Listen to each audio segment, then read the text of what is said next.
from Biafrans Got Talent. We are letting Biafrans know the reason why we should remember those who gave their lives for us, those who died, that we may live. You died to end my suffering. You died fighting for my freedom. Your blood is the seed of redemption. You are my inspiration. The deed no longer them, military shots at them. 67 to 70, we remember them. 2016, 38 May, memory still lives in our mind till today. Wonder why they refuse to publicize the genocide. The world media turn blind eyes to our plight. It's time to arise, land of the rising sun. Let's rise one more time, let's rise. Yo, we will never forget our fallen heroes, those who gave their life for us. Onitsha massacre, Ipocha massacre, Aba massacre. We remember you. Alright. Tell them I got that day. Remember when me tell you say I got that day. Yeah, I remember that one that called us a Bruce Mero. But the way you go like a Papa Nuku. But then when we go, me tell you what I look on the wall, this Amiro, me tell you what I day. For we get from the rest of man, I tell you what I do. Me know that you come to tell them. I want to promise you something today. We must fight together, no retreat and no surrender. We must hold them down till the end of time. The most important thing is that we will restore Biafra. May your soul rest in peace. I look up to the sky with tears in my eye. For other Biafrans, if for freedom had to die, we will never forget you as the days go by. You are always in my heart, forever be a part. They fought for our freedom, they died for our freedom. They fought the Nigerian soldiers in the war front, without food, without guns, for our freedom, for our life, for our own good, for our children. We love them, our heroes, we want them. My heart bleeds when I saw them slain. Where will I be now if not then? They will remain indelible in my heart forever, forever, forever, and never, and never, and never. We serve in your plantation, and the way you paid us back with your bloody starvation. We play in our history that the death of my people is a mystery. No going back to get to a victory. I had a voice now call for vengeance. I never get bomb, I'ma blow like a vengeance. Yo, we will never forget our fallen heroes, those who gave their life for us. Onitsha massacre, Ipocha massacre, Aba massacre. We remember you. Alright. Where will I be now if not you? You died at Mali, Mali, Mali, Mali, Mali, Mali. They were starved to death because of our freedom, and they paid the debt for our freedom. Flag high for those that died in the genocide, fighting for you and I. There is pain in the heart, we bleeding inside, tears in the eyes, so I'm following you. This is for my fallen heroes. Give them a motivation, people. It's like I'm looking at myself in the mirror. Cause to be a gas, I need to be a nurse. If we did not retire, yeah.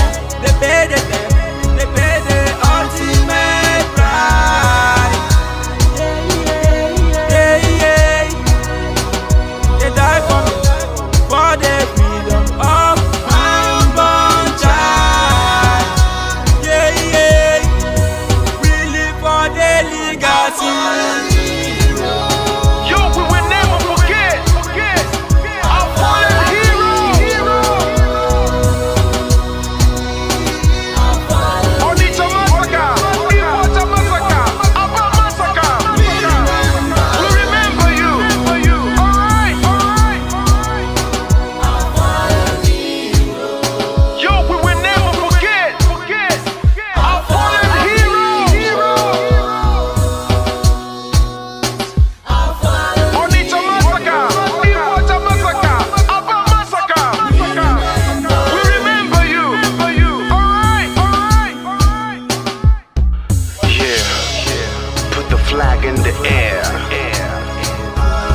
be a free.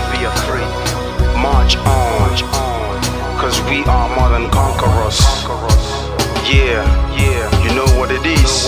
I'm looking at myself. We must revenge, and we must stand to represent who we are.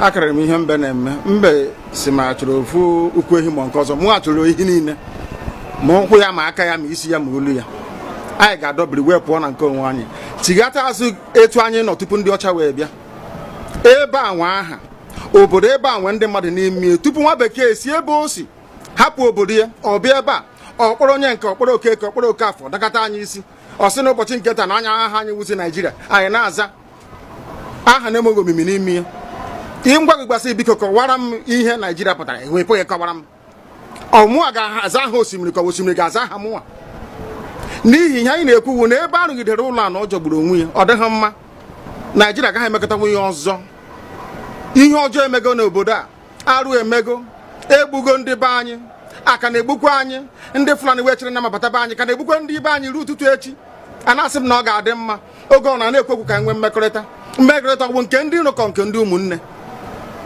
ha egosighị anyị ọtụtụ mgbe ha kpọrọ anyị asị onye ajụrụ ajụ na-ajụ onwe ya ha jụrụ anyị aja ama njụ onwe anyị agbanyeghị na anyị nwe ngwa ahịa n'ugwu Awụsa agbanyeghị na anyị na-azụ ahịa ebe niile dị iche iche na-eme nke ọma kama onye gara ndụ kpakụ onye rie niile ọ Ndụbụisi ka anyị na-ekwu okwu ya ka anyị cheghata azụ ebe a ruo obodo anyị ka o wee maa mma wee karịa obodo ndị ọcha na mma ọhịa anyị na-arịọ nwekwe n'ugwu nwee nkwanye ugwu n'ime onwe anyị ọnwa anyị pụọ n'iro a na-etigbu anyị pụọ n'iro ekwu okwu asị ọ bụ gịnị ma anyị ji wee ekwu okwu ọmụ ihe ndị a ka anyị si na anyị agaghị anabatakwa ya ọzọ akụkọ akọrọ anyị bụ na ọkụkọ na ewu agaghị nzukọ ụmụ anụmanụ a na-emezi mgbe ọbụla a chọrọ ịchụ aja ejiri ọkụkọ maọbụ nwụchụ aja mgbe ọbụla a chọrọ ime ka Naijiria dị n'otu enwe ha na-etozigbo ịkpa akpụrụ ndị Igbo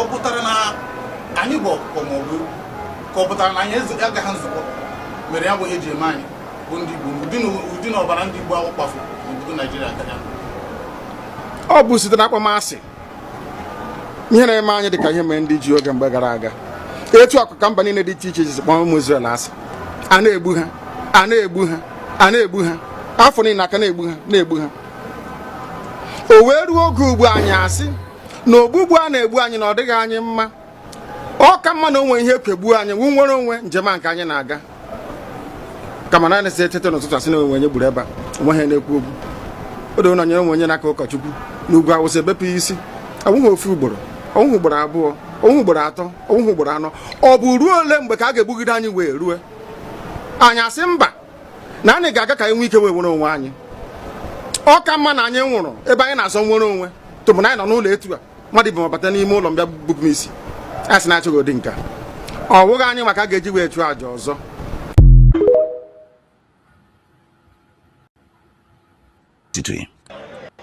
onye si na ya ga-ata anyị ahụhụ ma ọ bụ na anyị fe arụsị anyị wee na-efe arụsị mgbe were iwe gị na ọmụma gị wee bịa leta anyị ụmụ anyị wee na-anwụsị ụfọdụ nọ n'ụzọ ije ha anaghị alọta ụlọ ọzọ nne na nna wee na-ata ahụhụ wee na-ata ikikere eze nwaanyị konye ka ọ gaa ubi gaa rụọ ọrụ Fulani chiri ehi bata ebe ala gị n'iyi okwu ebepụ ya isi anyị bụ ka anyị kpọpụ onye nwe anyị n'ugwu Awụsa ahụ ejide anyị wee gbuo ihe ọ bụ anyị mara aka n'ime ha si maka ha aga n'ihu elekwa ọdụ ụgbọ mmiri n'igwe ọcha bụ ememiri ọya nke dị na Kalaba otu aka ahụ anyị na-ala nsọ ebe Biafra bụ ndị kọstọm sokwenye anyị n'etiti anyị anọghị n'ime mmiri kama kọstọm jiri ebe niile ha wee na-ata anyị ahụhụ anyị kwuo ekosịpụta anyị ka kpọchie anyị kwuo ekwasịpụta anyị ka gbagbuo anyị onye nwe anyị na Chineke na nke bi n'igwe ọ bụ ụzọ dị aga ka isi na-ebu ndị iro anyị n'anya wee karịa ndị nke gị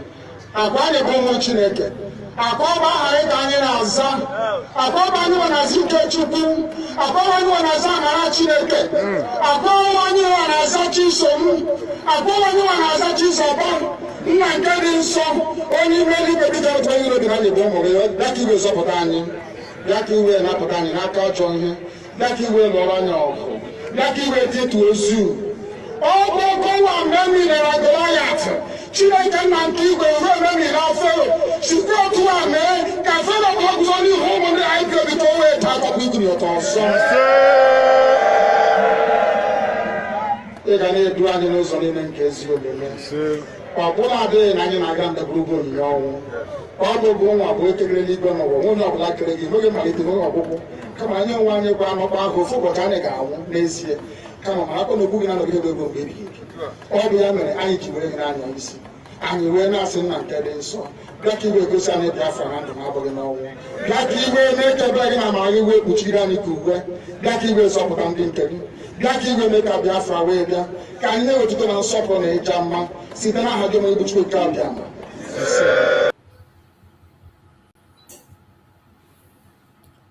Welcome, welcome, welcome. Thank you for joining us on this very evening section of our program.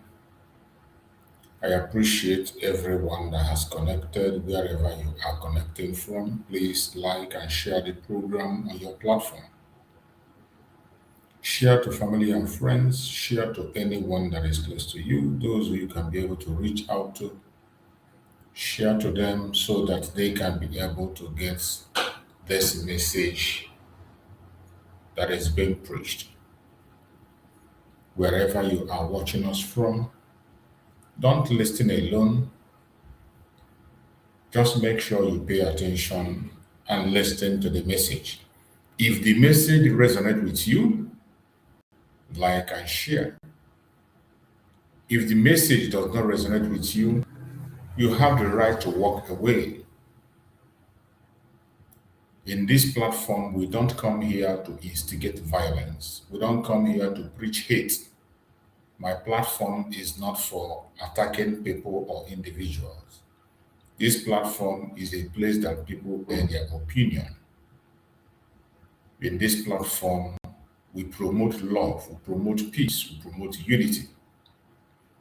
If you're one of those who is not, you don't want unity, you don't want to unite with anybody, it is up to you. You are entitled to your opinion, but don't preach that in my platform, please.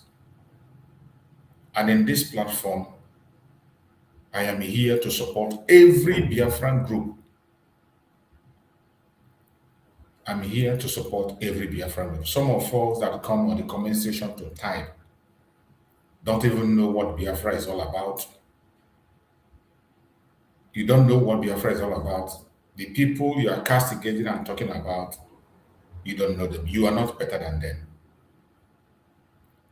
You don't have any right to judge who is clean and who is not clean. That is not in your hand. And all na-ebido nyowe ike mmadụ ncha niile anyị enweta ya nsị n'ime. Enyowe ike mmadụ niile, you will see a little enweta nsị n'ime. That is why sometimes I overlook things and I walk away and continue on my message. You are not smarter than Nnamdi Kanu, and you can never be. You can never be smarter than Simon Ekpa. Never ever. These were the people who have proven that they are committed to the cause of Biafra. They have sacrificed everything sacrificable. And they have done a great job. If they could be working with everybody and asking us to be together, you have no right to reject anybody. You have no right to castigate anybody. I am saying this because of a comment I saw in the comment section. Today, calling somebody saboteur has become a national anthem for some of you. When you don't agree with somebody, the person becomes a saboteur. When people do not enter your camp and join your uncivilized actions and behavior, you call that person a saboteur. When you speak on a different tone with somebody because you have a contrary opinion, a different opinion with somebody, you call that person a saboteur. Even when you cannot substantiate or support what you, your own very self, is doing. Even when you cannot defend your own actions, yet you have the God to call people saboteur. This is the trend that is going on everywhere. That title saboteur doesn't really have a meaning anymore. It doesn't make sense. It doesn't make sense in any way. Sometimes even when somebody is called a saboteur, you look through, you pay more attention to that very person, and you will find out that there is something that that person has to offer that people are scared of or people are jealous of. We have seen it time and time again. Nnamdi Kanu was called a saboteur by his own people. You still see some of them online preaching against Nnamdi Kanu. Simon Ekpa was called a saboteur. Up to today, people are still calling him a saboteur and preaching against him.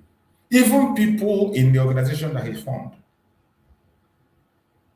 So that doesn't move me, and that should not move you. Today is a Valentine Day, and I preached my Valentine message in the morning. And this evening, I continue in that message of love. Preaching of love is what I will continue to do. Without permission from anybody, it is my choice to choose that as my niche. You are entitled to pick hatred as your own niche and continue to preach hatred. That is your choice. Go ahead with it. Whatever comes out of it, enjoy it, and enjoy it alone. When we speak about these issues, some people do not understand. As I have always said in all my program, I am not here to force you to believe what I say. I'm not here to force you to believe whatever I have to say. Every single one of us, we are entitled to our opinion. Truth does not need force. Truth does not need much fighting or battle. Truth stands out by itself. The only thing that truth needs is patience. Once you are speaking the truth and standing on the truth, just be patient. It's just a question of time. It's a question of time. That thing that is hidden will be out. And every man or woman will see the result of what they have done. So why would I be breaking my head on issues that are meaningless? Why would I be fighting a battle that is already won? So everyone that is watching this program or have been joining us on this platform, I have made my stance very, very clear. And I continue to stand on that. So if you don't like it,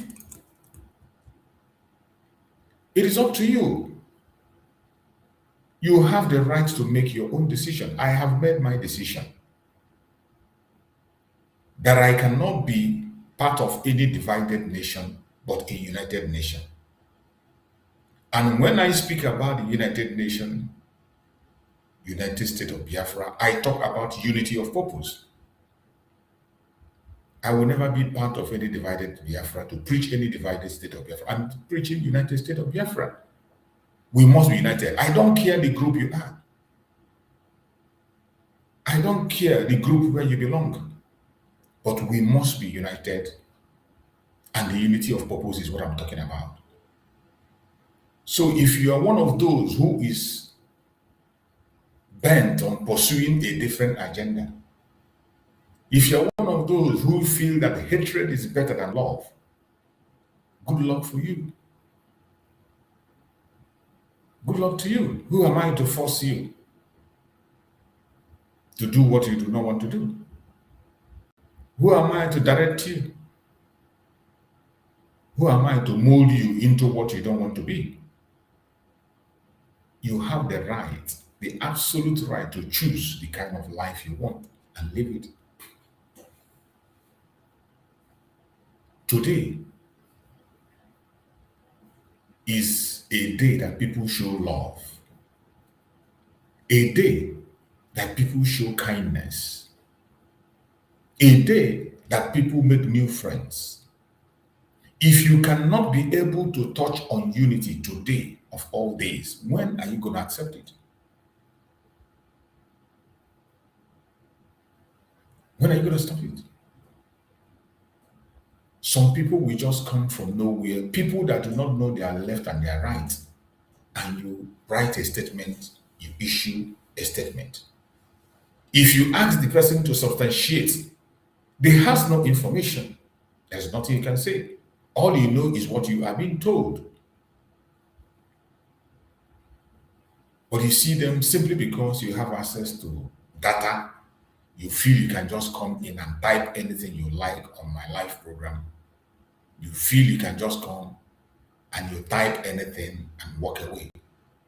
And once you type that nonsense you have in your mind, you are happy and you're okay. You feel proud and that you have done something.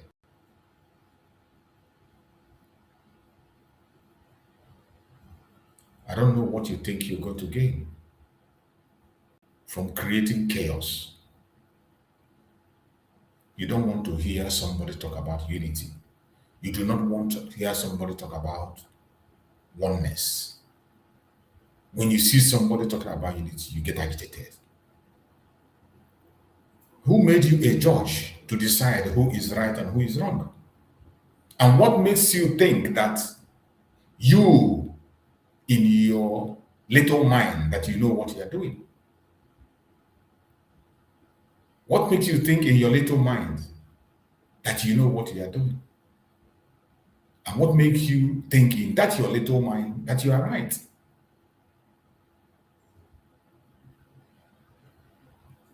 It is so sad. And I pray and believe that with time, people will be coming back to their senses. That is why I have always been praying. My prayer every day is that our Prime Minister, Mazi Simon Ekpa should be freed. And our Prime Minister, Nnamdi Kanu, should be freed. Because we need them now more than ever. We need them. We have a lot of job to do. There are a lot of work before all that we can do. But you see some people, where they channel their energy is to call their brothers and their sisters' name to attack themselves. The earlier we focus on things that matter, the better for us. Allow love to rule. Allow love to lead. Allow love to speak on our behalf. Because without love, it will be difficult. It will be difficult for us to succeed and know what we are doing.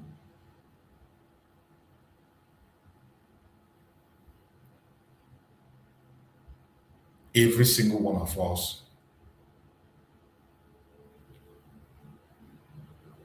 we must know what we want to do and how we're going to do it at every given time. We must be very careful in what we say, in what we do, because our actions has a lot to do with the direction that we are going. There is a lot of battle before us. One of those battles is the current one that is before us. I played the video in the morning. I might not have time to play it again this evening. We have Frank, that you all know, the guy from Yelwata, that is in the front line in the United States Congress, speaking about the Christian genocide in Nigeria from the middle belt. Frank was calling IPOB a terrorist organization. Frank was referring to IPOB and ESN as a terrorist organization. And at this time, very dangerous time that we are in,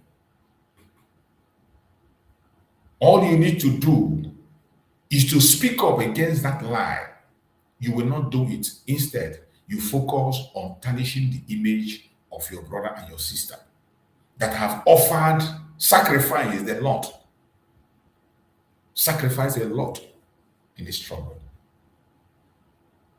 You can imagine Frank coming out to refer to IPOB as a terrorist organization, refer to ESN as a terrorist organization. When you hear that, some of us will say it doesn't concern us because the name that was mentioned is IPOB. You are a joker. Each time you hear IPOB from somebody who is not a Biafran, they are referring to everybody in the old southeastern region. If you like, take it. If you like, leave it. Anytime you hear somebody that is not a Biafran talking about IPOB, they are talking about every single one of us that is talking about Biafra, regardless the name you answer, regardless the nomenclature, regardless the title you give yourself. Every attack against IPOB is an attack against every single one of us. And when they tag ESN, they are talking about all the forces of Biafra that are fighting for us on the ground. So when you hear a blackmail against the ESN, you must respond against it. You hear a blackmail against the Liberation Army, you must respond against it. You hear a propaganda against any force that is fighting for Biafra on the ground, you must respond. Don't say because it is not your group. Don't say because you are not in the same line with them. Don't say because you do not agree with them, you have your opinion, then you call them terrorists. You join the enemy to blackmail them. You join the enemy to call them them. At the end of the day, it will come back to us all.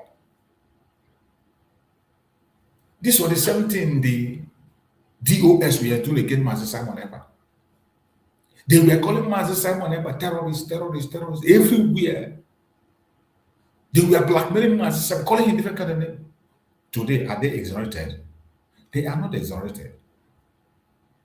Today, every single name they call Master Simon Ekpa is what is attached to them in Nigeria. It is what is attached to them in Nigeria. Every single thing is attached to them. And that's our brother, that brother from the Middle Belt, Frank. Anybody that knows him should tag him to this very video. And those who are in the US should go and meet Frank face to face, meet him one-on-one, and tell him what he does not know. Somehow I don't blame him. A black man will always fight for his own personal interests. They don't care about you. Black men are always like that. Frank today is fighting only for Yelwata. Only for Yelwata. That is where his concern is. The northern Christians. Mainly Yelwata. That is where he's focused. Even whenever you see him speak, he's focusing on that Yelwata. He doesn't talk much about Kaduna. He doesn't talk much about Borno. He's focusing on his own state, Benue State. And at the same time, we are expected to focus on our own and defend our land. But anybody that knows him should tell him to stay away from the issue of Biafra.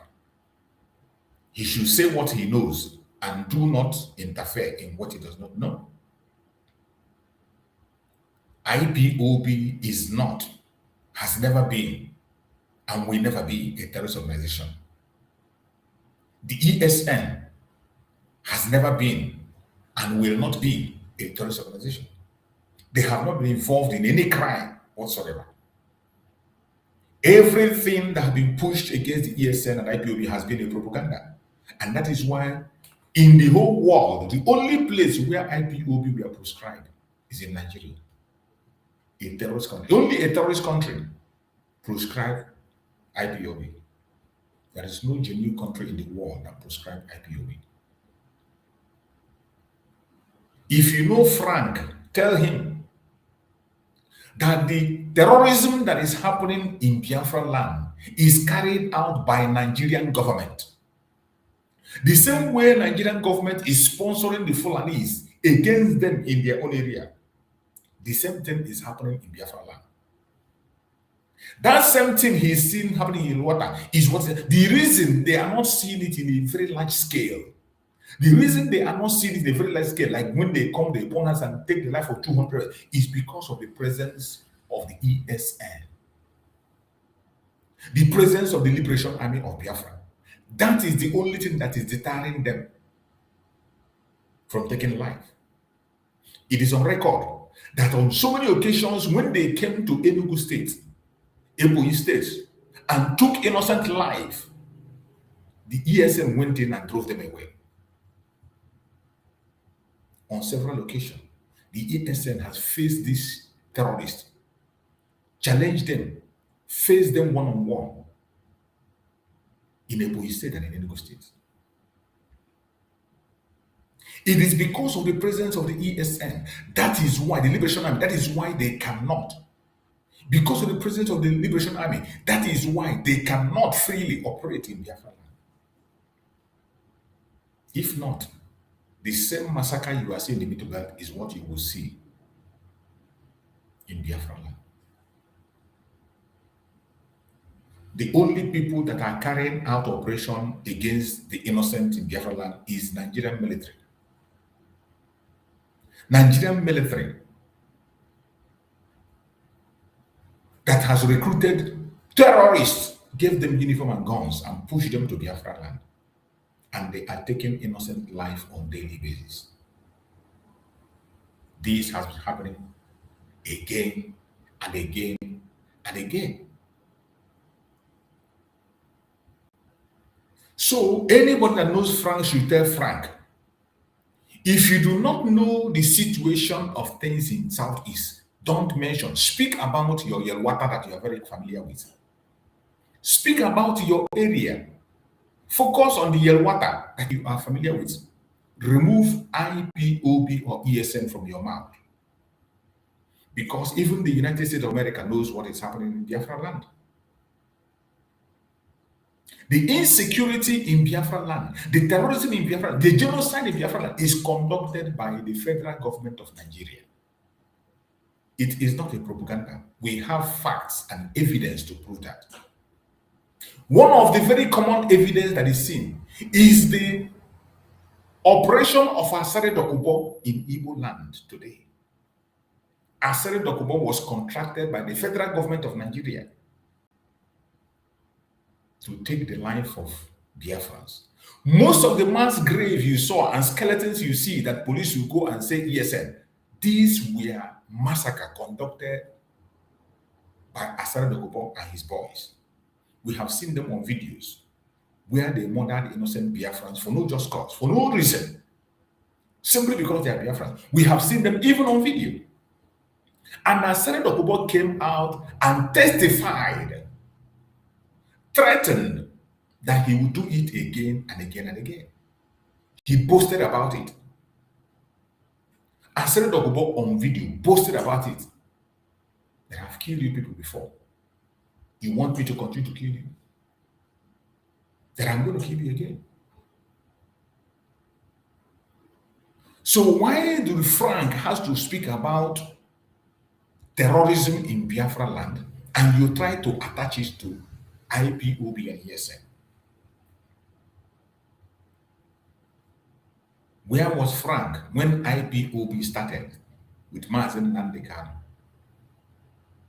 Where was Frank when the Nigerian government opened fire on members of IPOB simply because they were protesting? Where was Frank when the federal government of Nigeria opened fire on IPOB? 150 people were murdered in cold blood. A video that even the CNN carried. Where were you? Where was Frank when the members of Mossad were murdered in cold blood and thrown in the Ozu River? Where was Frank when 28 people were murdered in the home of Nnamdi Kanu? Where was this Frank when Nigerian government conducted python dance against people that were not having any single arms? Before the python dance, there was no arm with anybody. Everybody was peaceful. It was only protests asking for a referendum and self-determination. Where was this Frank that you can come out today? You join Nigerian government to refer to IPOB as a terrorist organization, and then you want to refer to your people as those who genocide is committed against. You see how selfish people can be? You see how self-centered and selfish people can be? Frank is much concerned about his own people who get water, telling the world that genocide is happening in their land. And he forgot that the genocide he is talking about started from Biafra land, which his forefathers joined Nigerian government to commit that genocide against us. The pogrom against the Biafrans, Benue people were involved, majorly involved. In the civil war, where more than 5 million and children were starved to death, Benue were involved. Where was this Frank then? If there are any people that their case should be looked into, that the genocide, it's even the Biafrans. It is the Biafran people that deserve the attention. But for one reason or the other, the world turned a blind eye because of economic interests. And today, the same wickedness is playing over and over.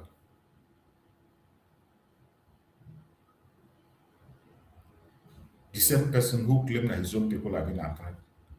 Now you are talking about your own people and you are indicting us, whom the main genocide is against us, and continue to, even up to now as we speak, stay ongoing. It is heartbreaking. It is so sad. But we will never stop. No matter their propaganda, no matter their blackmail. Wherever you are as a Biafran, this is the reason we must focus on ourselves in unity of purpose. Because of narrative like this, that is why I am shouting. If you are in the United States of America, a congressional hearing is coming up. Go there and make a point, no matter the group you say you belong. It is not just coming and to claim title. It's not just coming to claim title, claim this and that. This is the time to do your work. Go and present yourself in that congressional hearing. We have people in the United States, citizens, that are in various offices doing very well for themselves. The United States is not like Africa, where it is difficult to meet officials. It is not difficult right now. Even if they refuse to listen to you, go again and again and again. Force your way into the congregation. Try as much. I can't understand why at this point in time that even the United States is seeking for information that you cannot be able to scale through. Why are we not doing what we are supposed to do?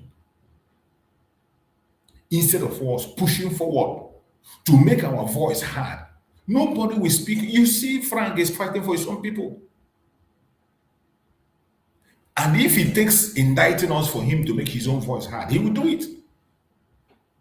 That is human being for you. If selling our Biafran cause will make Frank to project the Yelwata issue and make it relevant, he will do it.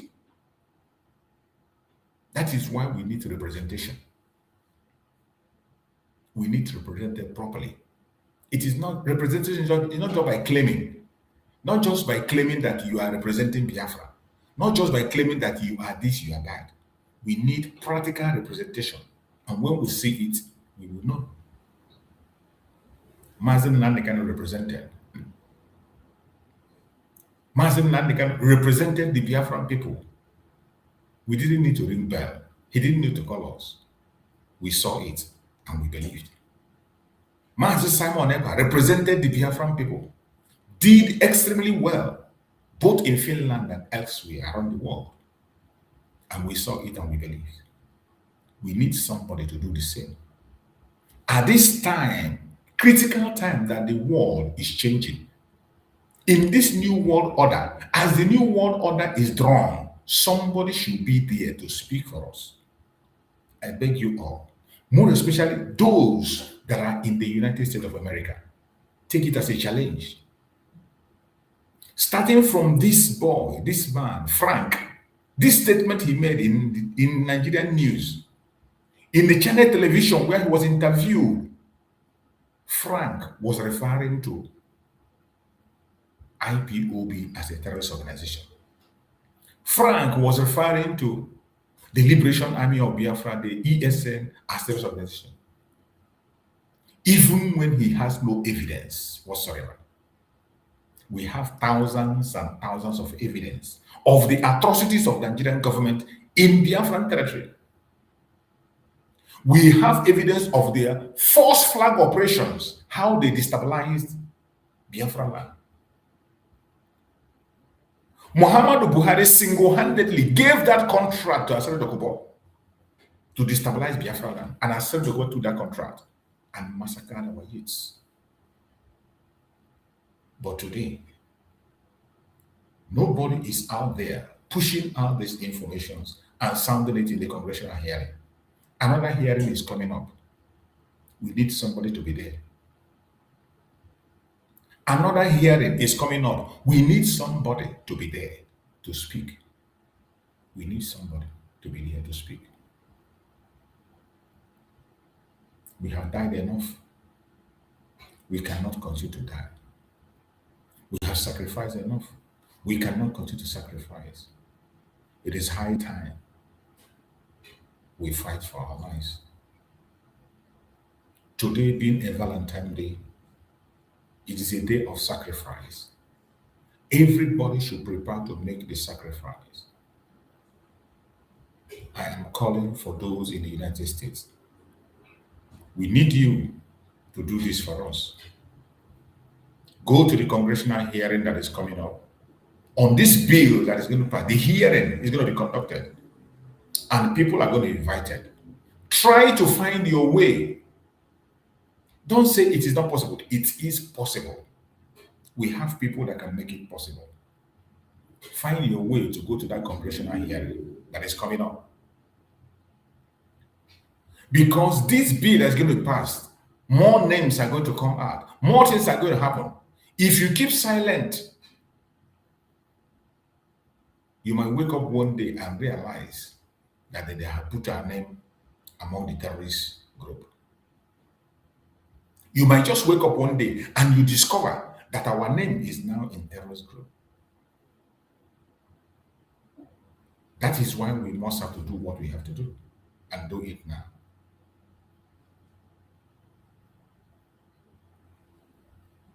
What we are doing in this platform is raising awareness. Whatever position you occupy, whichever group you are, make your way to the congressional hearing and defend the Biafra.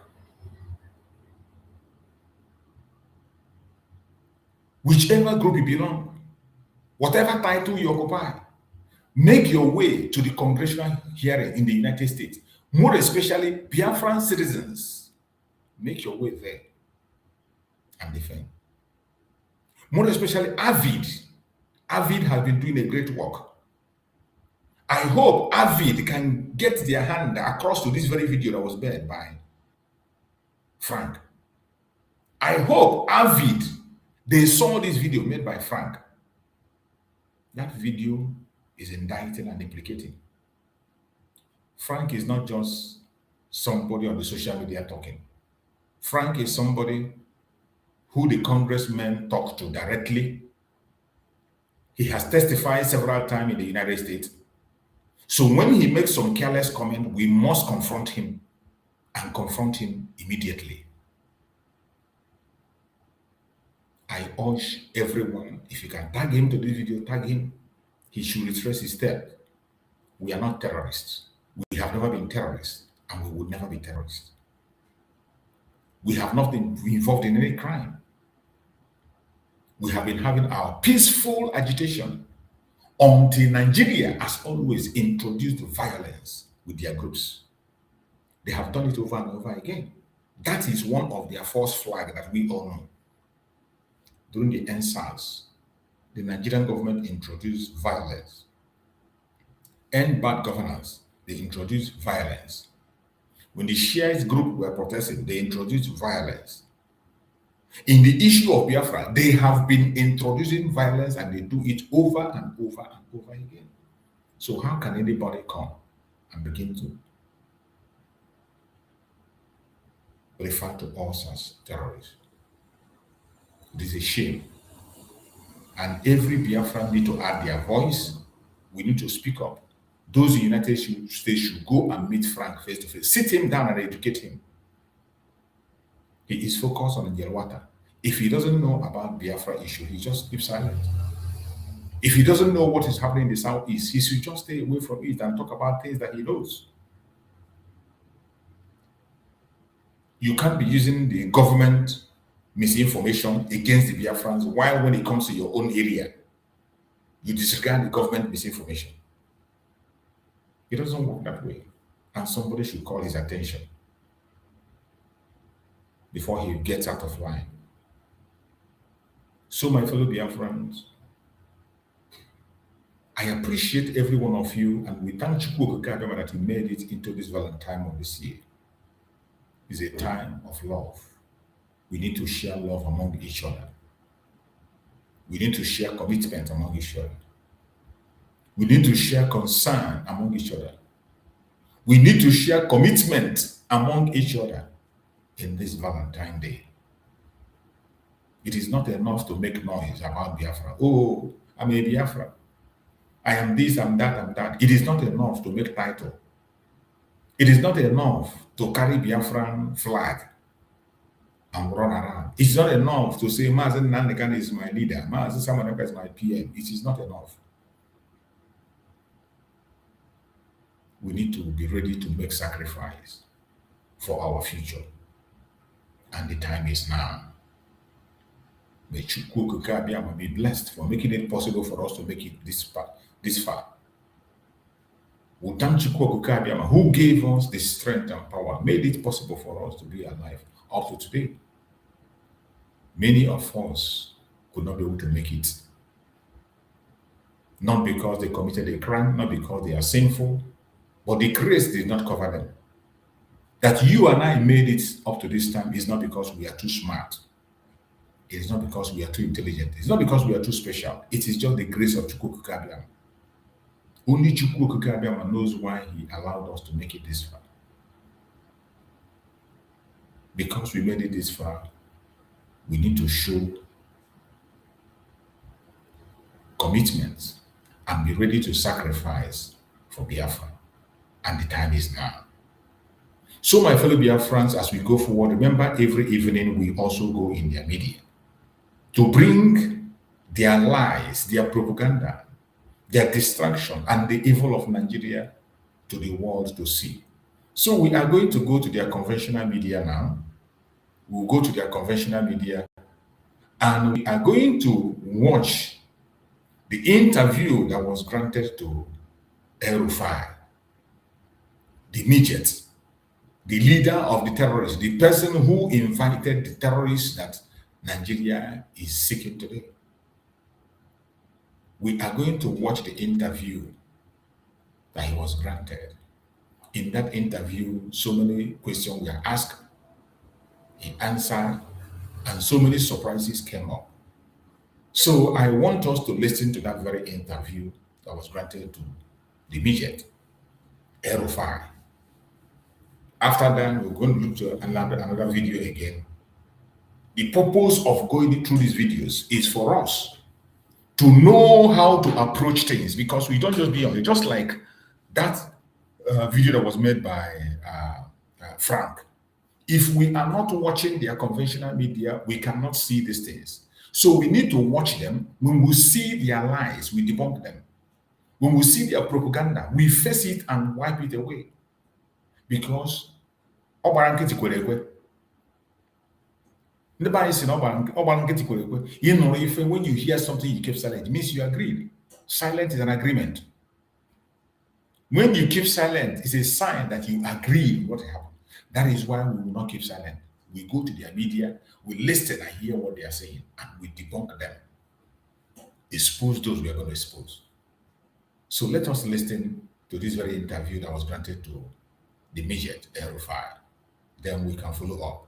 Arise Prime Time brings you a special exclusive conversation with the former governor of Kaduna State, Nasir El-Rufai, at a moment when what appears to be mounting political and legal tension for him. His party, the main opposition ADC, has raised alarm over what it describes as an attempted arrest of Madam El-Rufai at the Abuja International Airport, certainly without the presentation of a warrant. The ADC says the incident raises grave concerns about due process, political neutrality, and what it calls an escalating pattern of intimidation against opposition figures under the administration of President Tinubu and the ruling APC party. In a strongly worded statement, the opposition ADC alleges a troubling double standard in the anti-corruption fight, claiming that politically exposed people who align with the APC are welcome, while critics face intensified scrutiny from state institutions. These are weighty accusations. The ADC maintains that no one is above the law, but insists that the law must never be weaponized. So tonight, in this prime time special, we go beyond statements and counter statements. Was this a legitimate enforcement action rooted in due process, or does it mark a deeper shift towards political selectivity in Nigeria's justice system? I'll be joined exclusively by the former governor of Kanu State, Malam Nasir El-Rufai, as he responds directly to the events around him that have triggered a national debate.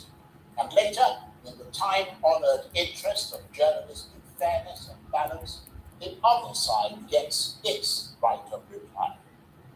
I'm Charles Aniegum, and this is an Arise Primetime special.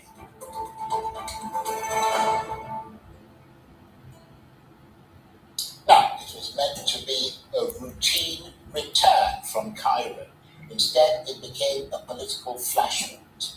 On Thursday, at Abuja's International Airport, security operatives moved to arrest former Kaduna State Governor Nasir El-Rufai, seizing his passport in what his legal team describes as an unlawful attempt at detention, allegedly without a warrant and without formal documentation, and despite prior communication with the EFCC. His lawyers insist he'd already notified the EFCC of his return and had undertaken to appear voluntarily on February the 16th. Any attempt to arrest him under those circumstances, they argue, would amount to a breach of his constitutional rights.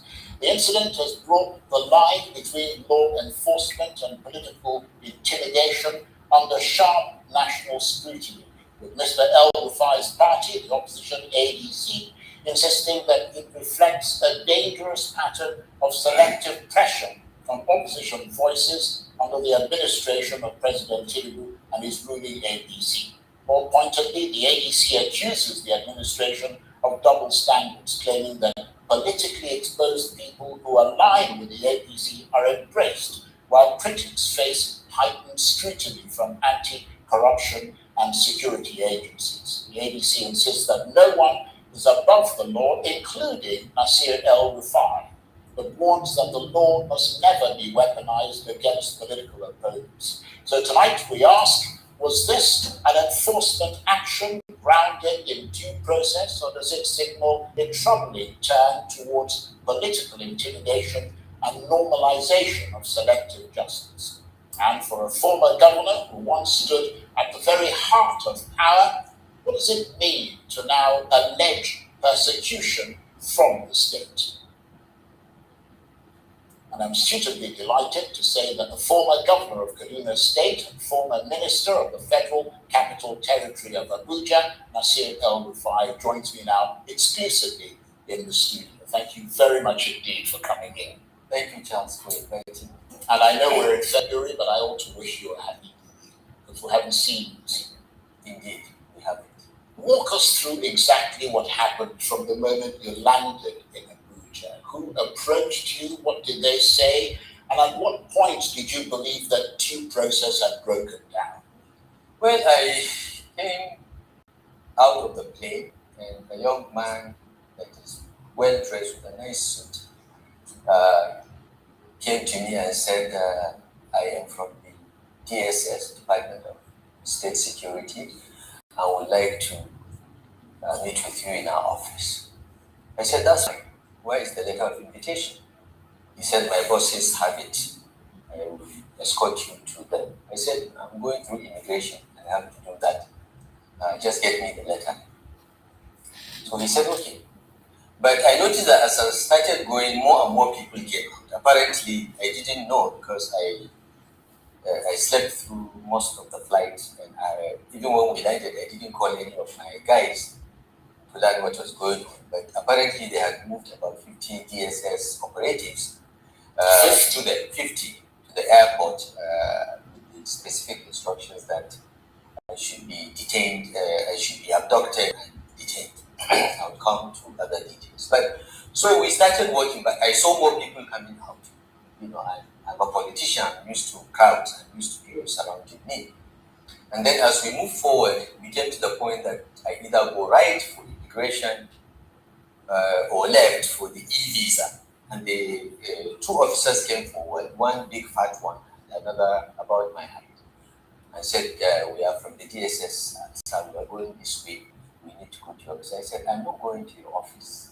I'm not going anywhere until you show me a letter of invitation. Your guy said, you have a letter.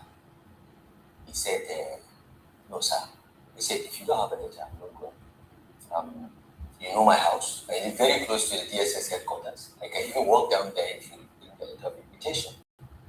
So I tried to turn right, and they tried to force me to go left. I said, look, don't touch me. I'm going with my passport to have it stamped. And I'm not going where you want. He said, you have to go to where I want. I said, even the president cannot tell me I have to do anything. It's a free country, it's a democratic country. And I don't have to do anything that I do not wish to do. So you are just the middle level or senior civil servant. The president cannot tell me what to do. Don't say I have to. It's inappropriate language. And I turned right. By then, of course, some of the passengers had come and began to form a crowd. So I turned right and I moved on, presented my passport, it got stamped. And remember, before you stamp the passport, the DSS operative has to look at it and then hand over to the immigration officer. This is what I done. If there was any issue that is really official, the DSS operative would have told me, you can ask to hold your passport. So they stamped, gave me my passport, and I walked out. But these guys were still following me, saying I have to go there. I said, you are wasting your time. I'm not going. I'm a citizen of this country, and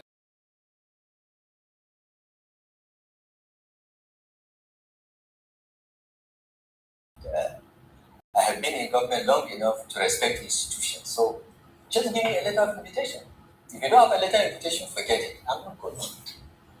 But he felt that he could take me by force with the 50 armed DSS operatives he had. But by then, the crowd had become bigger. Passengers from the plane that came with me, as well as the people that came to receive me, now surrounded and said, that's not going to happen.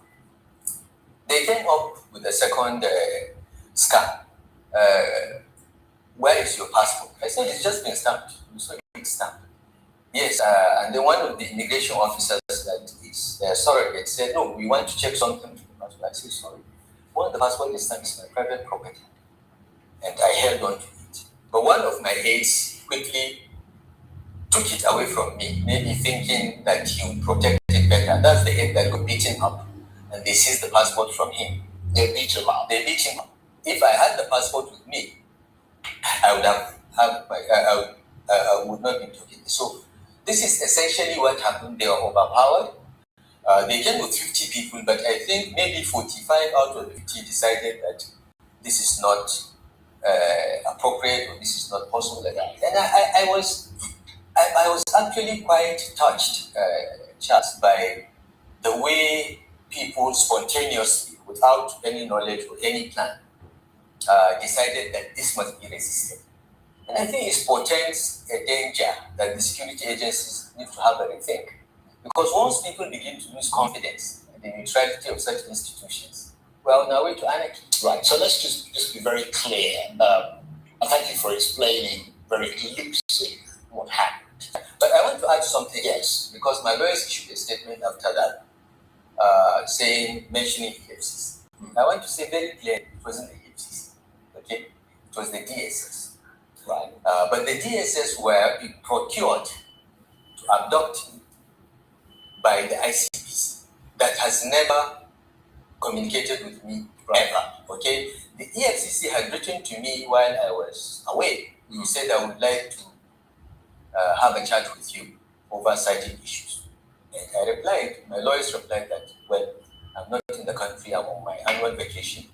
And once I know the date of return, I will let you know. And we have written to EFCC to say that, I will celebrate my birthday with you. My birthday is 16 February on Monday.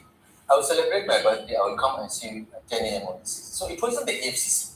But my lawyer thought it was the EFCC, but it was not. Subsequently, we found out that it was the ICPC that procured the DSS to abduct and then hand over to them.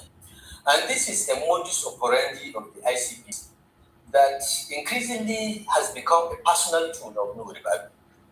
Nuhu made the call and made the order that I must be in custody yesterday. How do you know he made the call?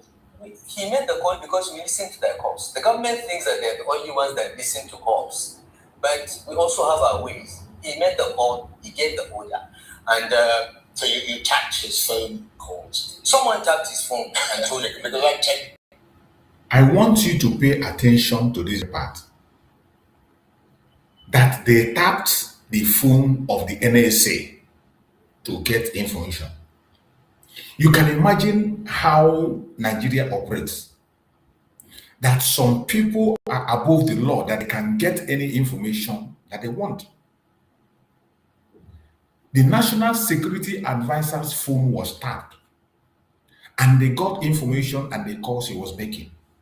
Now you can imagine what happens to you, an ordinary person that is making your calls.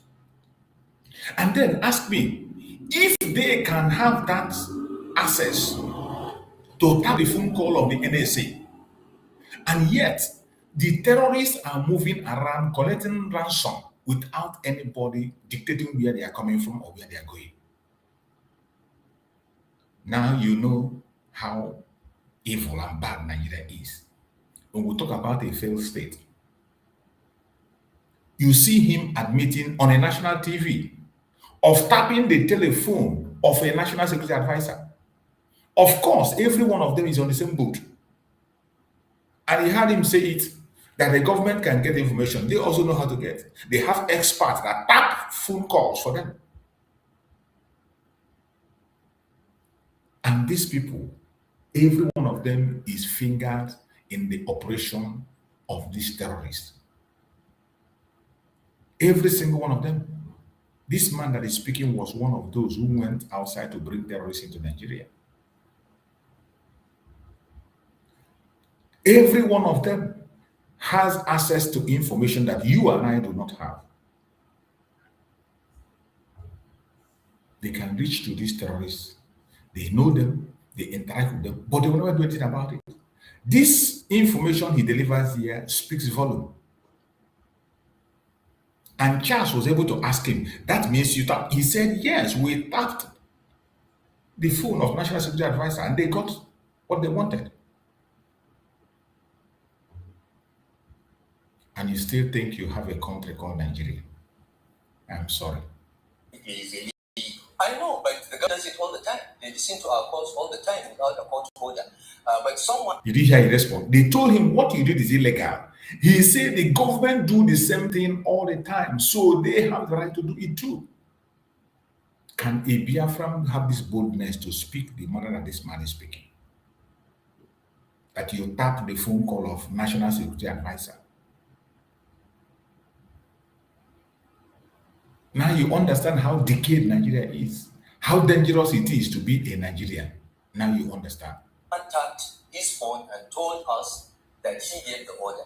So, but the EFCC, I think, has shown itself to be more professional in this particular instance. And on Monday, by the grace of God, I'll go and see them.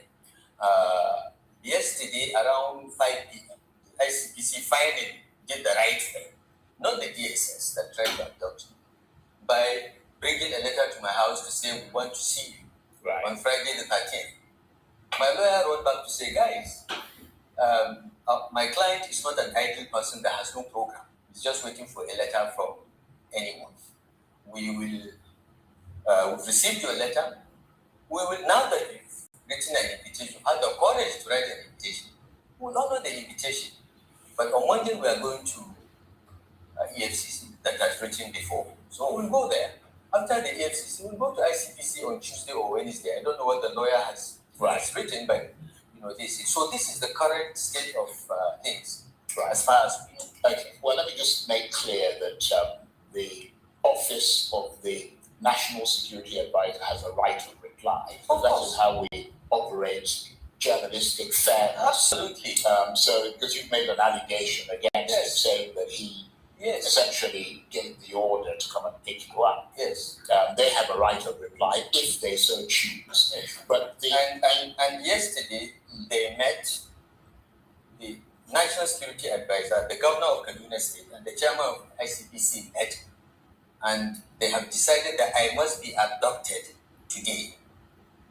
Not arrested, but abducted. Yeah, abducted because arrest. People use arrest. They don't know that arrest has a legal meaning. Arrest means a lawful activity, with a warrant. The police have, under the Police Act, they have a clear, they can arrest you without a warrant. But every other agency must go to the judge and show cause. Okay. So when you try to take a person without a valid order, it's not an arrest. It's an abduction. But critics might argue, and we can quibble over the law and the legality of it, but they might argue that once an investigative agency issues an invitation, timing is at its discretion, not yours. Why should the EFCC or the ICPC or whatever wait for your chosen date rather than compel attendance immediately? If they want to compel attendance, they need a court order to convince the judge why time is of the essence. Thank you so much, Chris. Chris, you are right. You are right. Everybody should not forget about Pantami. Pantami was made Minister of Communication. A terrorist was made Minister of Communication. And that Pantami has a lot of information, even up till now as we speak. Even up till now as we speak, Pantami have a lot of information. Every single call you make, Pantami has access to it.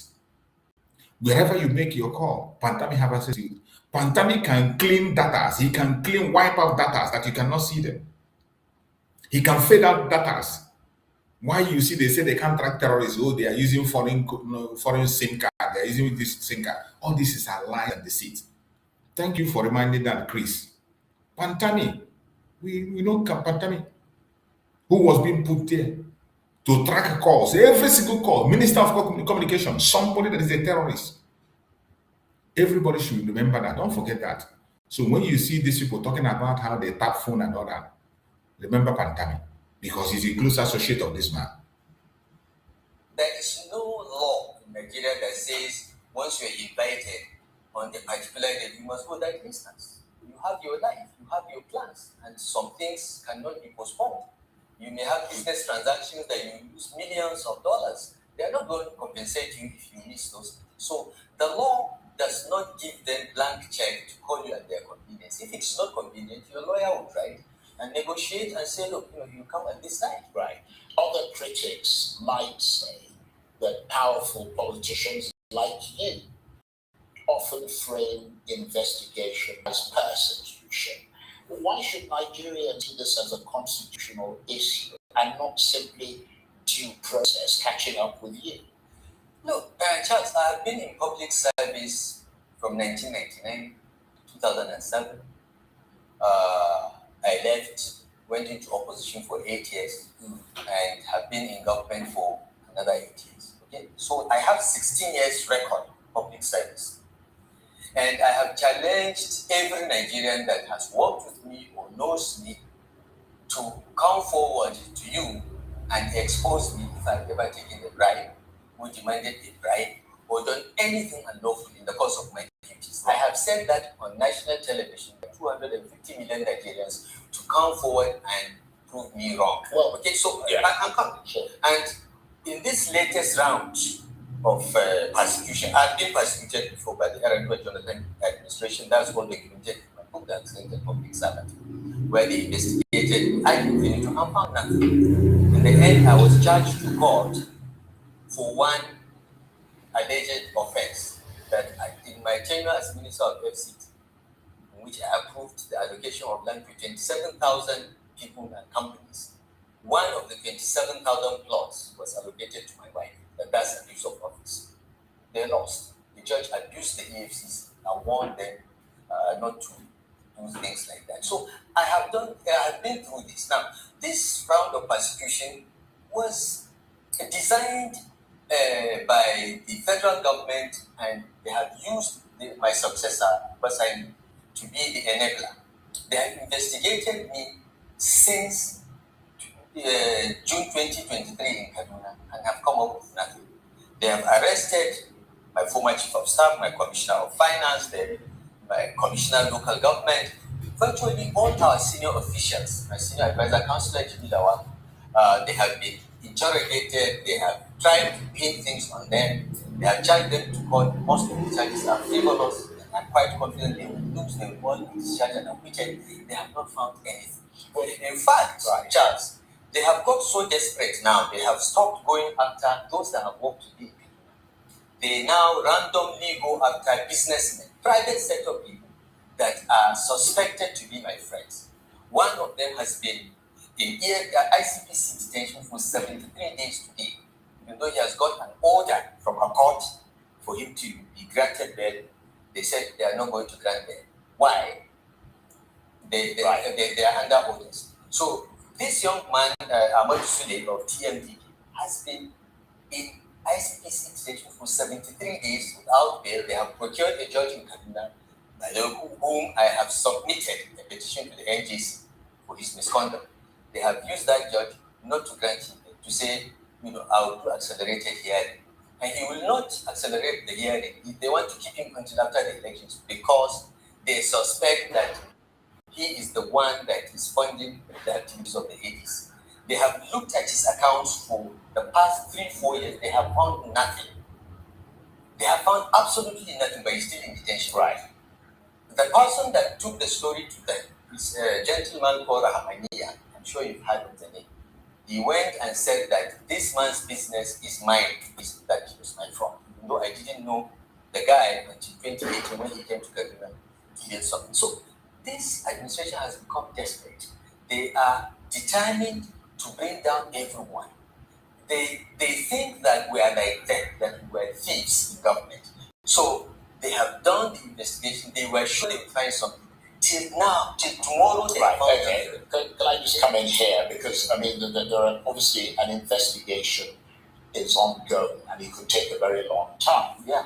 And which is why, I'm not speaking for them, but arguably it is that they're moving it directly to you, which is why they're coming after you. That's fine. But without prejudice to any investigation, what exactly are the current allegations against you? And are you confident that every financial and administrative decision taken under your watch in Kaduna can withstand scrutiny? Absolutely. Absolutely.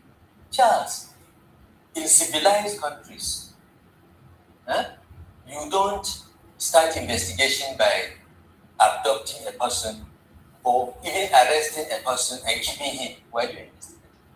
It's a violation of human rights. You do your investigation. Okay? Financial records today are largely electronic. They can't be hidden. You do your investigation, you get your records. How do you know that their investigation, which is why they're coming for you now.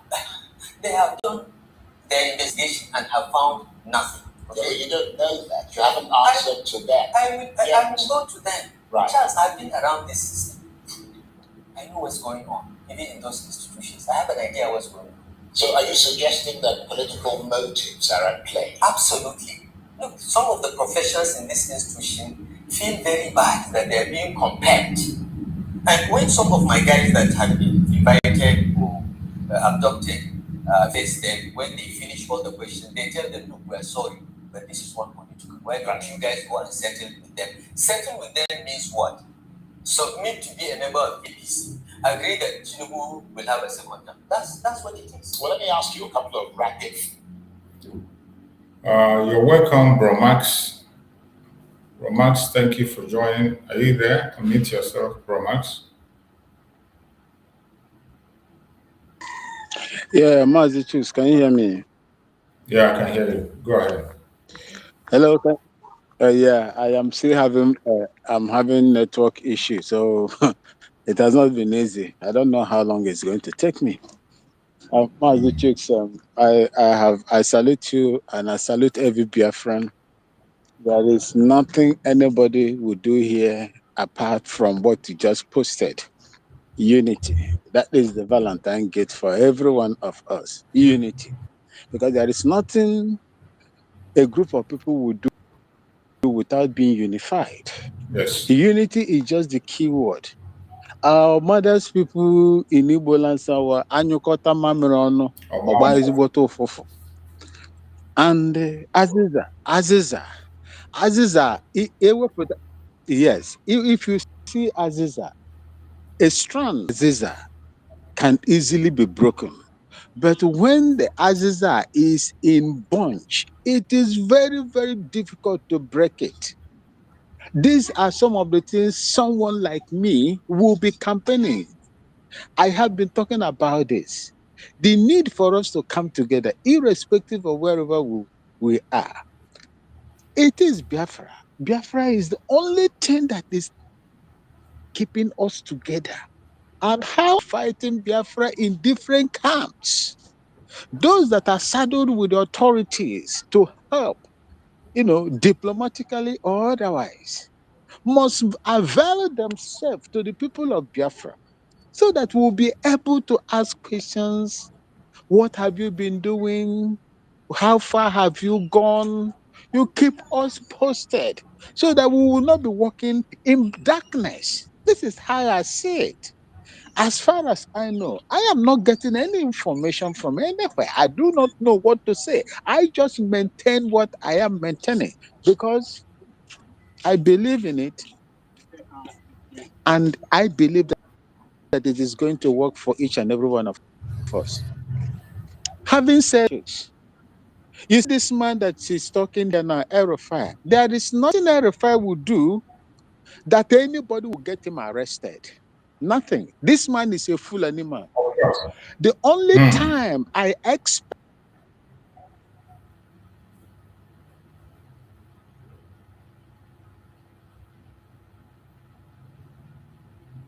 The network is disturbing my brother. The network is really giving Bro Max hell. Bro Max, your network is troubling and we can't hear you anymore.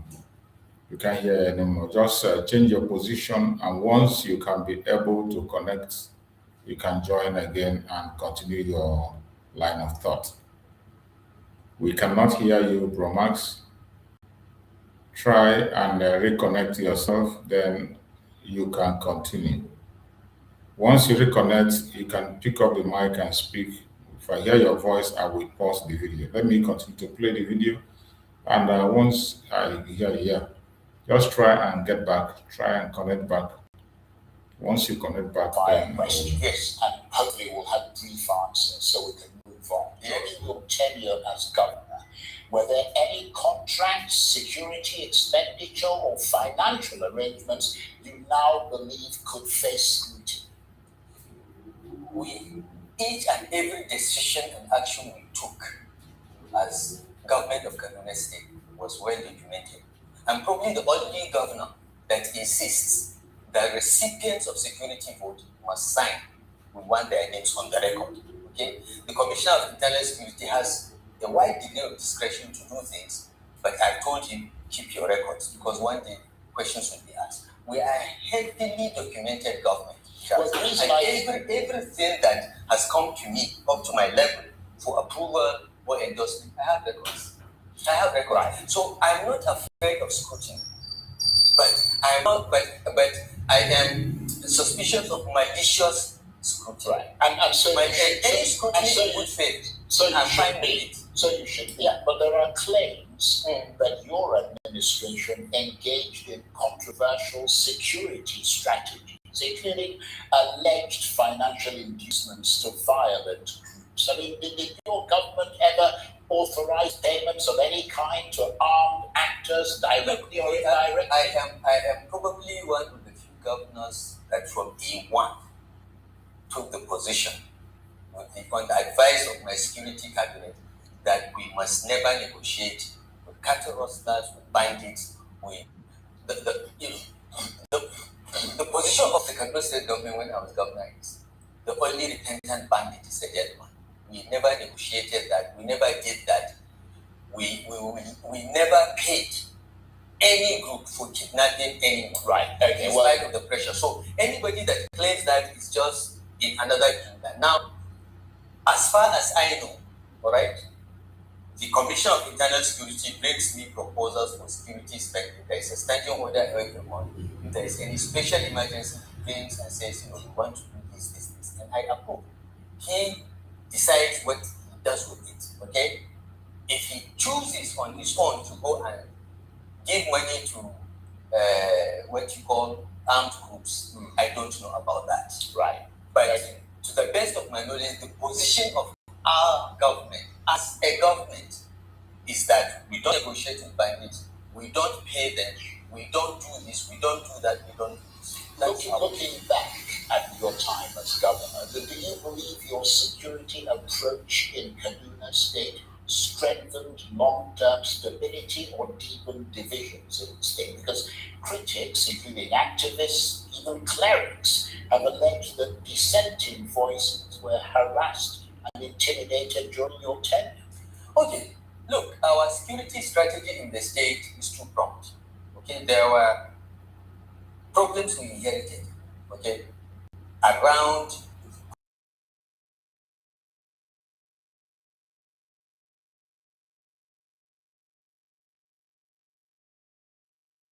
then there are the emerging threats. When we first came, it was cattle rustling, which metamorphosed into banditry. Okay, we had very clear strategy on that. Now, on the first set of security threats, we studied all the commissions of inquiry on previous acts of communal violence, and we came to certain conclusions. And around that, we developed a strategy of zero tolerance to any nonsense from any group that thinks that it can advance its interest through violence. I was very hard on that. I did not allow anybody to do that. And throughout my agency in Kaduna, we only had one instance of communal violence in December 2016. And I shut down the 3 local governments affected through Christmas and New Year. Let me okay? And it never happened again because we took very decisive, clear steps that sent a message that something has changed, okay? Now, but we knew that there are people that don't even live in Kaduna that make social media posts and so on that sometimes can ignite the problem. And I'll just give one quick instance. Somebody living in Port Harcourt or somewhere, or Lagos, said that some students of College of Education were killed. Yes. All right? And we checked. All right? The long and short of it was that because I called the commission, what's happening? How did this happen? Yeah, that was called Maida Joseph. Was it Maida Joseph or Luca Biniat? No, Luca Biniat was stringing for bank. It was yes, different. It was stringing for It was a different Joseph was leadership newspaper Anthony Jacobson of Authentic Newspaper. I know Midat. Midat was a reporter for one of the newspapers. Yeah, Vignette I remember. Okay? Vignette's issue was different. This one was a guy called Outmekuri. He is the CEO of Chocolate. Yes. I remember the guy who was brought from Lagos. Okay. He posted that. We called him. We said, look, how you treated this news false. Where did you hear this from? Because we checked. The principal said because the 5 students that were killed were journalism students. The College of Education doesn't do journalism. Right. All right? So we called, we said, look, go and admit that this is not true. Because this kind of reports can trigger retaliation from the people that he stood by his story.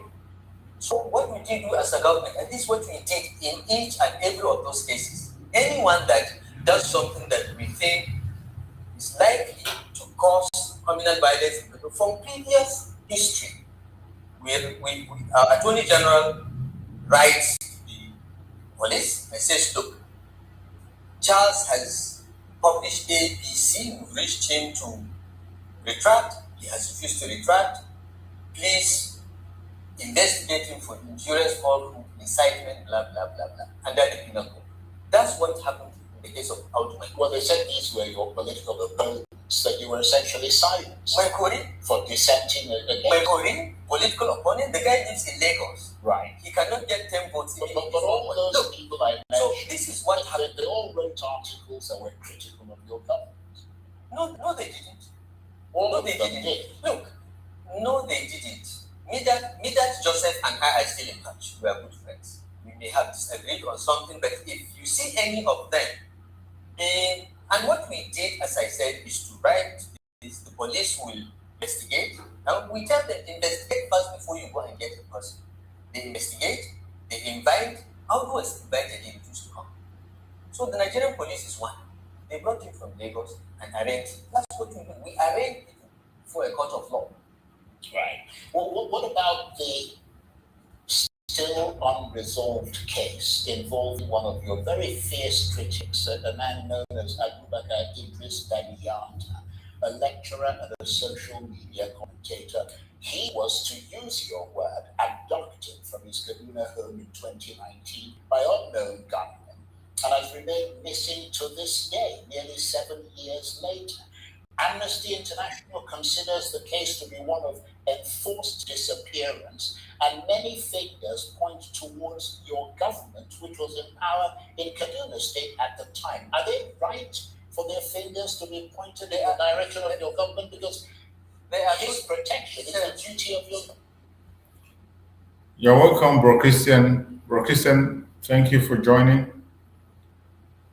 Yeah, Are you there? Hello. Network na musubu, So sorry. I saw it, they kicked you out. Yeah, okay, but on now, correct? Yeah, I can hear you clearly. Go ahead. Okay, so it's a short program. But anyway, so obviously this whole thing is evolving, and so RFI, I've always believed that they are not as smart as they are making people to believe. I feel like not only Britain are strategizing all this while. Britain, they have strategy on how to handle our people, how they set up the Southeastern Biafran politicians, set a trap, get them in it, and get them in a compromising situations, and just at the end get them to do their bidding. That is what it's all about. And like I always said, the British, they are known for that. They are just expert when it comes to that. So for El-Rufai, right there, in the presence of the entire world, speaking on a public forum, indicting himself, self-incriminatory, that not only the government have a means of tapping people's conversation. Absolutely, thank God you had that. I was shocked. That they have the means too Then I say, I know. For me, I'm not surprised because Buhari put Pantami, a terrorist, but they're all terrorists. That's how I speak because I know that they are all, they are all the coordinators. So Buhari put Pantami there, and Nigerians 100% protested against it that he should be out because they know it's antecedent. They know that Pantami is a terrorist himself, a terrorist sympathizer, a terrorist coordinator. But guess what?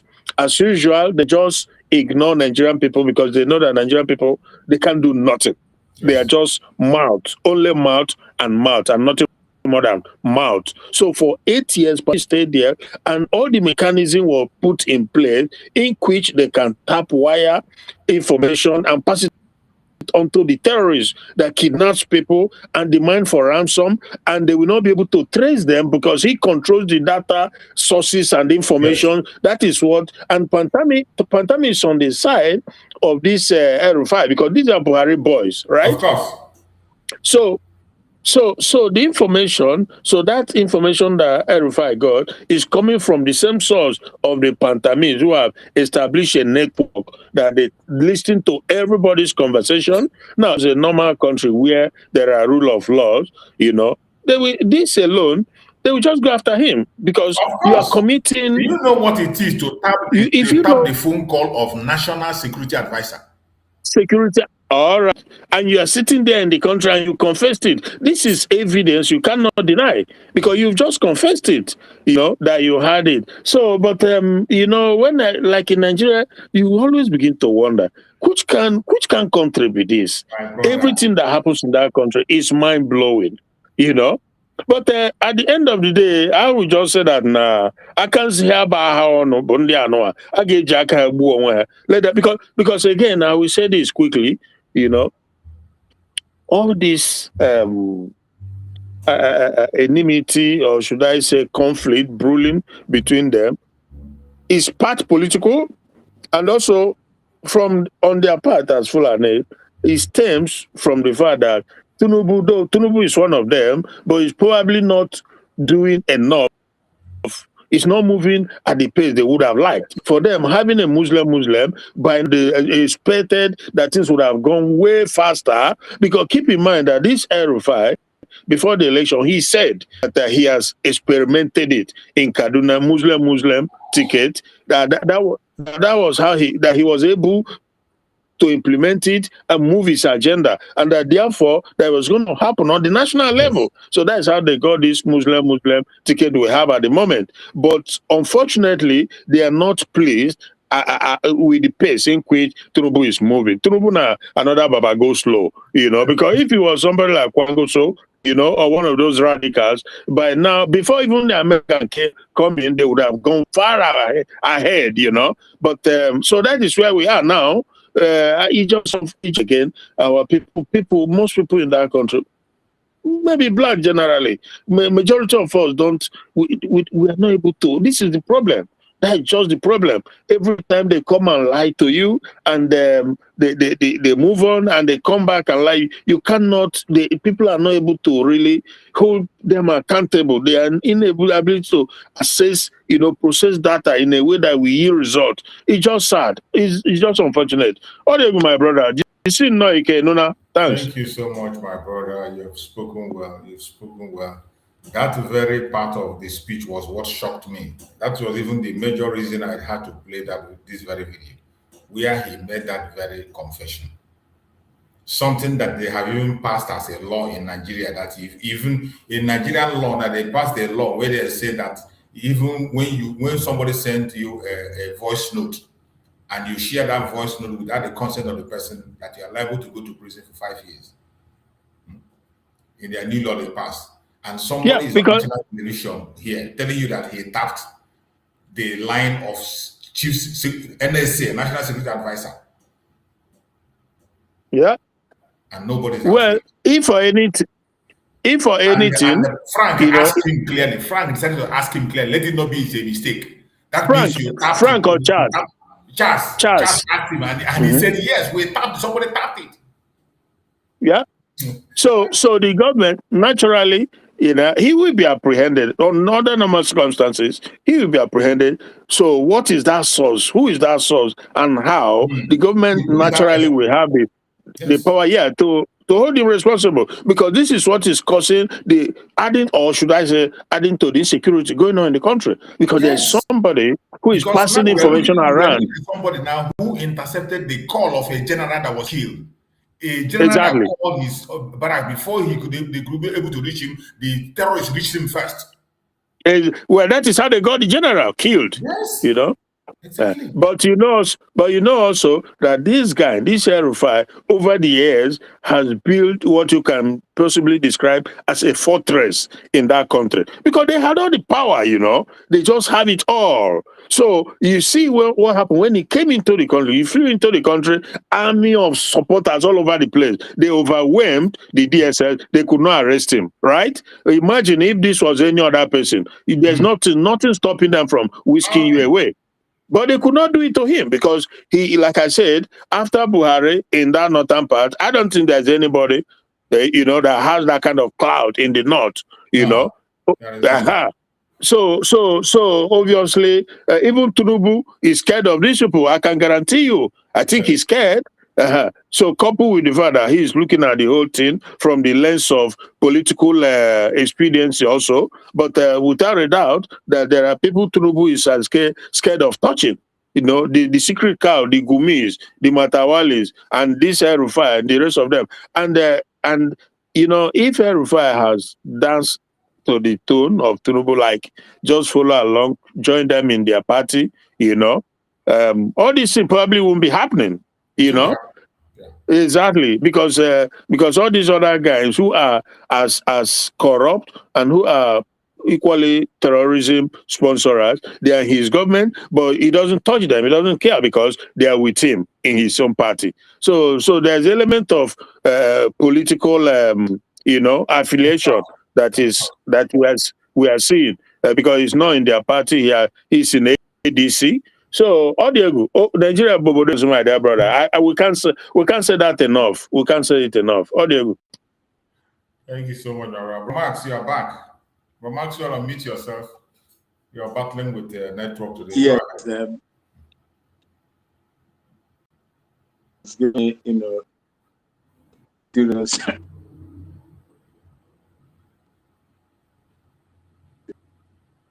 We can't hear you, Bro Max. Go ahead. Can you hear? Yeah. Go ahead. Saying in Aerofire, like concerning Aerofire, is one of the owners of Nigeria. Nobody is going to arrest fire.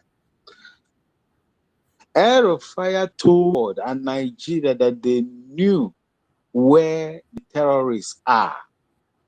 The Islamist jihadists that were killing the Nigerian people, especially in Kaduna as at that time. He said he has gone to see where in their various countries and paid them. That was the time I wanted the DSS, the police, then wherever, to swoop on this guy and at least question him. If it was in same country, let me say, if that thing happened in Ghana here, this man will not be out today. He will be because we have repeated for much utterances, for supporting those that are causing insecurity and murdering people.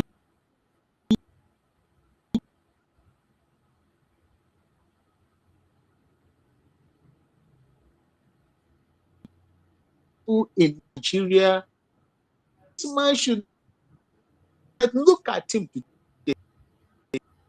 He is criticizing drug bar.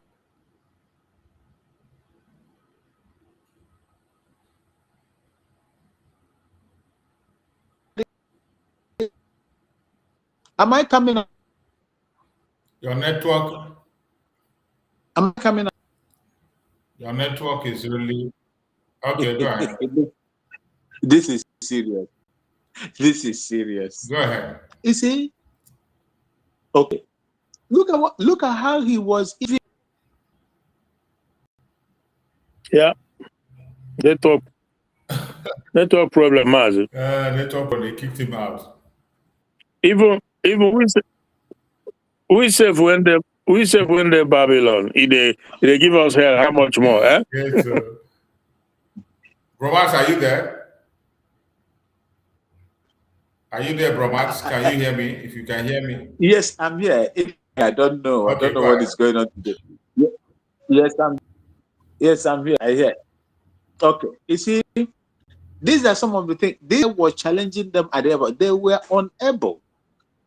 They were unable to arrest this man. They were unable to arrest this man at the airport.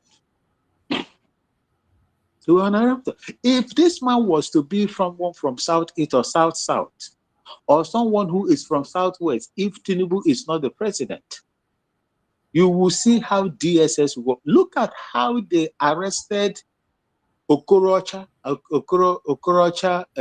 ex-governor Okorocha or so, Okorausa. They entered through unauthorized, places through the ceiling.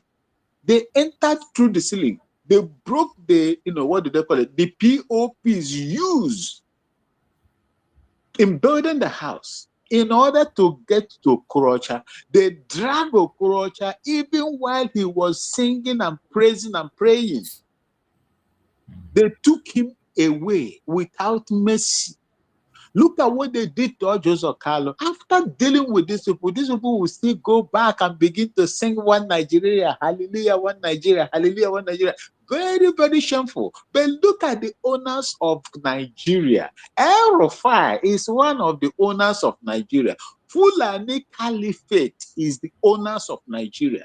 El Rufai is one of the owners, the landlords of Nigeria. So there is nothing anybody would do to him. Can't do him anything. Look at the other guy. Is it Daniyata that just made a pro? Is it in TikTok or YouTube or whatever? They've gone after him. They've arrested that guy today and put him under lock and key. But this guy that threatened America, if America 2023, right? If America venture interfere in Nigeria election and come to Nigeria, they will go in body bags. This is the same man that told you that they paid. They know where the terrorists are. They have gone to pay them to stop killing Nigerians. And these people are still, they have the vim to walk on the street of Nigeria. And you want to tell me that that country is not gone? Nigeria is a failed state. All of us agree to that, because a country in line with your constitution that is incapable of protecting lives and property has no business in government. There should be a vacuum in that country. That Aso Rock should not be occupied by anybody, because Nigeria is a failed state. Nigeria is a pariah state. There is nothing whatsoever anybody would do to salvage that country. Look at how terrorists in Kwara State, look at how they are parading them, yabbing the government, telling them in Hausa that government is doing propaganda. Inane munkamaku sunche anan nekwara. Akwe wande ando kikudunku ache me kuke yi lokoche ankamaku muna ya sorry awore. Is it awore or something like that? They were speaking Hausa and they were answering. The government lied that they have rescued so person. Nothing. All be audio. All be audio. I watched it right now, just a few minutes ago, in Marcel's platform. That was where I was before I came in, few minutes ago. Pregnant women, old men and old women, young girls, young boys, even children and nursing mothers. Oh, Nigeria. Hell, Nigeria. Aden. then what is the problem with you people?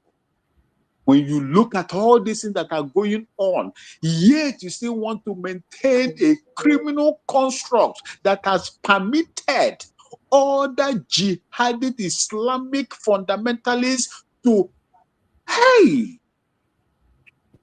if you be juju in Mazichuk, the person will do this juju for Nigerians, he be real native doctor. He really sabi work. A very powerful native doctor. Jesus Christ. You see what is going on. Look at in Zamfara. Look at in Katsina. Look at in Sokoto, in the headquarters of Sokoto, somebody was leading sheep. Oh, this one no be cow. Ordinary sheep. Strap himself with AK military graded weapon, AK-47 assault rifle. Oh, if I'm myself, that is their zone. What of in Imo State? What of in the sea of Imo State, Owerri?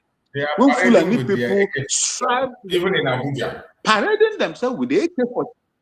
Yes, broad daylight. But the government said. But the government said and don't ban it. Tinubu pronounced it, but you know that his words are just mere words. They don't carry any weight. No, Master Christian, by supposed to know these people. Exactly. But Brahmas, you know, you see this Rufai now. In coming days, for this self-indictment, if he's not apprehended by the to tell them how was he able to tap the conversation of the National Security Advisor, if they are not able to do it, it simply means that he is among the, that the list of those untouchables, and that he probably have something on them. He has something on. He has something on Tinubu. He has on all these guys. So if they touch him, he will open up everywhere. But otherwise, these are some of the times where they can touch somebody like that with America around, Let me tell you. I say, agadi nwanyi iriri ihe nwata wee ọ ga-ara ya ahụ before tie ya ọkpọ. Agadi nwoke maọbụ agadi nwanyi iriri ihe nwata ọ ga-afịa arụ ote ya ọkpọ n'isi. These people are working together. They know themselves. They will never do him anything. Look, he said it there plain that when Charles was asking him, say, but do you know that it's illegal, to listen to someone's conversation? He said, but they've been doing it to some of them too. He defended it. He defended it. He didn't deny it. He said, but they are doing the same thing to them. So someone was at eardrop. Someone was at eardrop. And not just somebody. And not just somebody. National Security Advisor. You know the weight. To tap the communication of the National Security Advisor is a grievous offense, no matter who you are. No be Nigeria. Of course. No be Nigeria. You can describe it as treason. Of course. You can even call it treason. No be Nigeria. It's just like tapping a presidential line. A presidential line now. Communicating to Tinubu. Mazi Chuks, wait, make I tell you. These people, they know themselves, they will not touch anybody. Do you know the reason why Bola Ahmed Tinubu was challenging the fake Buhari and the entire northern caucus? Do you know? Why we are hammering on this? Why we are hammering on this is for United States to know that when we say Nigeria is a terrorist country, it is not a joke. It is not a joke. That's why we're hammering on this. In a place where terrorists have information that even other citizens don't have. Mazi Chuks, there was something I said before. I say, if America, they said, according to what we read in the news, that they are collaborating. Now, I made a comment on you. I made a comment on your platform some time ago. I said, America. Well, I believe America. I trust them. I trust their intelligent, prowess and how they can get their things. In fact, America, when they are investigating you or working with you, they will even plant serious moves in your own system. They will use your own to monitor you as they are working with you as well. I know them on that. They can do that. They are the one that brought this notion of moles or snitches and things like that. It was the American system. So they have to get your own people to infiltrate you and get information, expose you. Why do you feel that they are still working with you? I don't want to trust them. But what I told them that time is that on this your platform, that they should mind how I used the general, that they intercepted his phone call. Yes. While he was calling for SOS, what we call save our soul call. It's a distress call and a rescue call the man was calling that time. But how did he drop into the ears of the ISWAP or Boko Haram?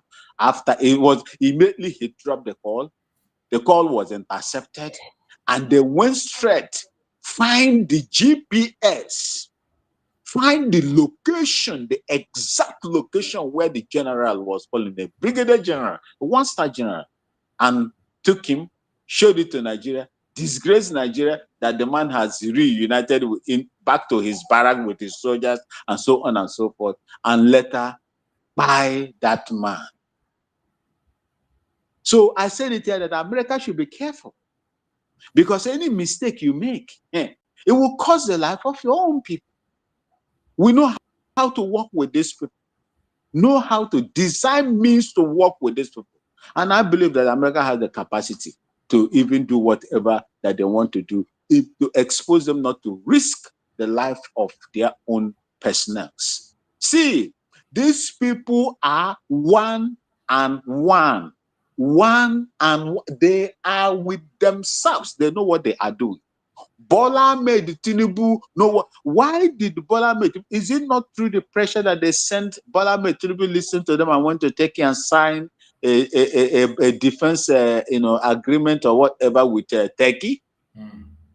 Was it by coincidence, Mazichix? No. Immediately, Sheikh Gumi suggested that he should go there. These are the people that they expect him to go that can help Nigeria. America cannot help Nigeria. America cannot help Nigeria. They want to bar America from coming to Nigeria to help. And they do not know that America has an overriding power over Turkey, Erdogan himself, who has been fingered. One of his generals, private security, has been fingered to be operating in Nigeria. You see, my people, most of this thing that is happening shows you that Nigeria is involved in this pure Islamization of Nigeria. That is the reason why they cannot do anything. Abacha said, if insurgency lasts for more than 1 week, the government is aware of it. If the government is not aware of it, they have every capacity. Let me give you an example, Mazuchi, before I drop. In Ghana, these people came in here to deal with us. We did not even, chase them immediately. No, we allowed them so that they were as if that they are coming to do their business. But these people entered into our land and begin to rape our old women, destroy their crops, buy them in the process. Then the president said, never, this thing cannot. It was the chief who, spoke to his member of parliament, Agogo, in Ashanti region, Agogo constituency in Ashanti region. Just like that. It was the chief and the people. No, we cannot allow these people to continue to live here. Government, come and do something, because they are taking our life and raping us. Government didn't stop. Government went in. Police, no be the army. Ghana police, not the army. They were the one that went there and dealt with the situation outrightly today. Just like Nnamdi Kanu and Samuel Ekpa said, Prime Minister, if you want to deal with cancer, use that, what do they call it, the X-ray or whatever that they use to cut it, laser, cut it from the root. cut it from the root, and they mow them down from the root. Till today, they cannot come into these places again. I'm telling you the truth. Even when look, the last one was that these people want their knife, cutlasses, sharp cutlasses to, to move their cattle to the cattle market.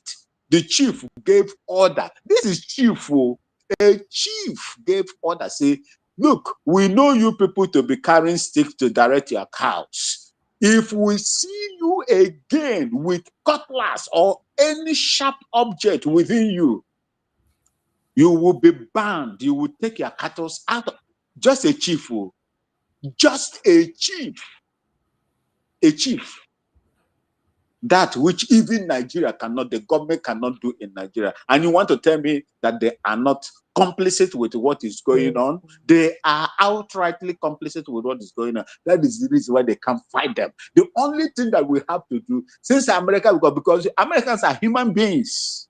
They are human beings. My trust is only on God that created the Biafran people and placed them where they are today. That is the only Chukwu that I trust. I don't trust no human being. Every human being has a price, unless God is manipulating that person to do the right thing from his own authority. If not, who would have believed that Finland would do what they did to their own citizens? A politician and a military veteran, a former military, officer in there. Who would have believed that they would do that to him? Biafrans, I am here to tell you that as long as God is using those people to do what they are going to do for the benefit of the Biafran people, let's kill. Let's kill. Support now, rifle, everything, mpara igwe na granite eji etinye n'ime ania, ọ gbasara everywhere. Ọ wee ego ka anyị chọrọ. Taa wụ fundraising. Unu je gaa na ọbụgodo kọbọ bụrụ afọ unu tinye ọ ga-enyere anyị aka. Na-etinye ya na-agọzi ya, Chineke ga-eme ya, ọ ga-amụbara anyị ya, and anyị ga-egweta ihe anyị ga-eji wee chebe ala ndị Biafra, ndị chebe ụmụ anyị ha, ụmụ ọma anyị ha, ụmụ nwaanyị na ụmụ ntorobịa, ma ndị nwoke ma ndị nwaanyị, ma ndị na-abịa abịa, ma ndị okenye nọ n'ebe anyị ga-eji wee kpuchigide ha. That is the only thing we have to do. Mazi Chuks, my network is giving me serious problem. I have to yield here. And I tell you that Biafrans, happy Valentine Day in advance. May God continue to lead you and protect all of you one after the other. I heard what they are doing to our people in India. If we have gotten our own Biafra, I don't think that anybody, they will be begging you to come to their places as an expatriate, because the knowledge base, in line with what Simon Ekpa, Prime Minister, said, is what Biafra is going to adopt. The use of our skill and our brain, knowledge, everything, and what God has given to you people. That is what we are going to use to develop Biafra. Nobody will be running away, seeking greener pasture outside, where you will be denigrated, intimidated, and treated like an animal. An animal. That is what Nigeria has given to us. I thank you all for listening to me. May Chukwu Kikabiyama continue to bless you, protect, and provide for you, and grant us Biafra soonest. Thank you, Mazi Chicks, Mazi Christian, and those in the comment section. I love you all. Remember that I remain your Kene from the little beautiful city of Bolgatanga in Upper East Region, Ghana. What can come, can come. Thank you, Mazi Chicks, and God bless you. I yield. Thank you so much. Thank you. So let me play this this thing and see who can round it up and end the program. My time is already. Just they are totally wrong, and what you have been given is not the right. It's not the correct thing. The theater's timeline is still around. Go and study it. the dictator was not a fierce critic of Kanu state government. He was a fierce critic of Kanu state government. He's from Kanu. He's a Kokosia guy. He lives in Kaduna and lectures at the university in Katsina State. He lives in Kaduna, but he's a fierce critic, not of Kaduna State. Go and review his timeline. Okay? It was Ganduje that was his problem. But he was living in your state. He was living in my state. So technically, he is your... No, of course. He falls under your province. Yes, but I didn't even know him. We only got the report of the dictator's existence. Right. Okay? And the fact that he lived in Kaduna State, after his family reported to the police that he was abducted as he was returning home in the evening. And when we investigated, all that we could gather from his family was that the abductors came, took him, and they came from Kanu. So if anybody is to be asked questions about the disappearance of the dictator, it's Kanu state government. It has nothing to do with Kaduna state government. We didn't even know he existed. And Charles, trust me, he was not a fierce critic. I didn't even know he existed until he was abducted. But today, some people on social media ask me, I don't care. 3 years after the dictator was abducted, a policeman that was posted out of Kanu to Ekiti State confessed to someone that they were sent from Kanu and they took the guy, they abducted the dictator and he felt bad about it. That's the only thing I knew, but it was not a Kaduna State problem. He lived in Kaduna State and it was our duty to protect him. But how could we protect him when we didn't even know he existed or was a particular critic of Gandhi? Right. Okay. Well, let's move on from there and to the what should be really the second part of this discussion. Yeah. Because you've been largely silent for a few months now. In Nigerian politics, silence is often strategy. Were you recalibrating? Were you regrouping? Or were you politically wounded by your own defection, first to the SD and subsequently to the ABC, which clearly has failed to unify the opposition as you had hoped? Because, I mean, you were talking about a unified opposition under the ABC, or perhaps the tsunami of the other high-profile defections that are sweeping the opposition in what some have termed the betrayal of the opposition. I mean, I'm curious to know what your political calculations were and are. Well, look, Charles, maybe the best way to answer it is to say all that you described is a bit of everything, okay? But from my days in the construction industry, since I graduated from university, the construction industry has a culture of closing down mid-December and remaining close to mid-January. Yeah, but you hadn't spoken before that. Pardon?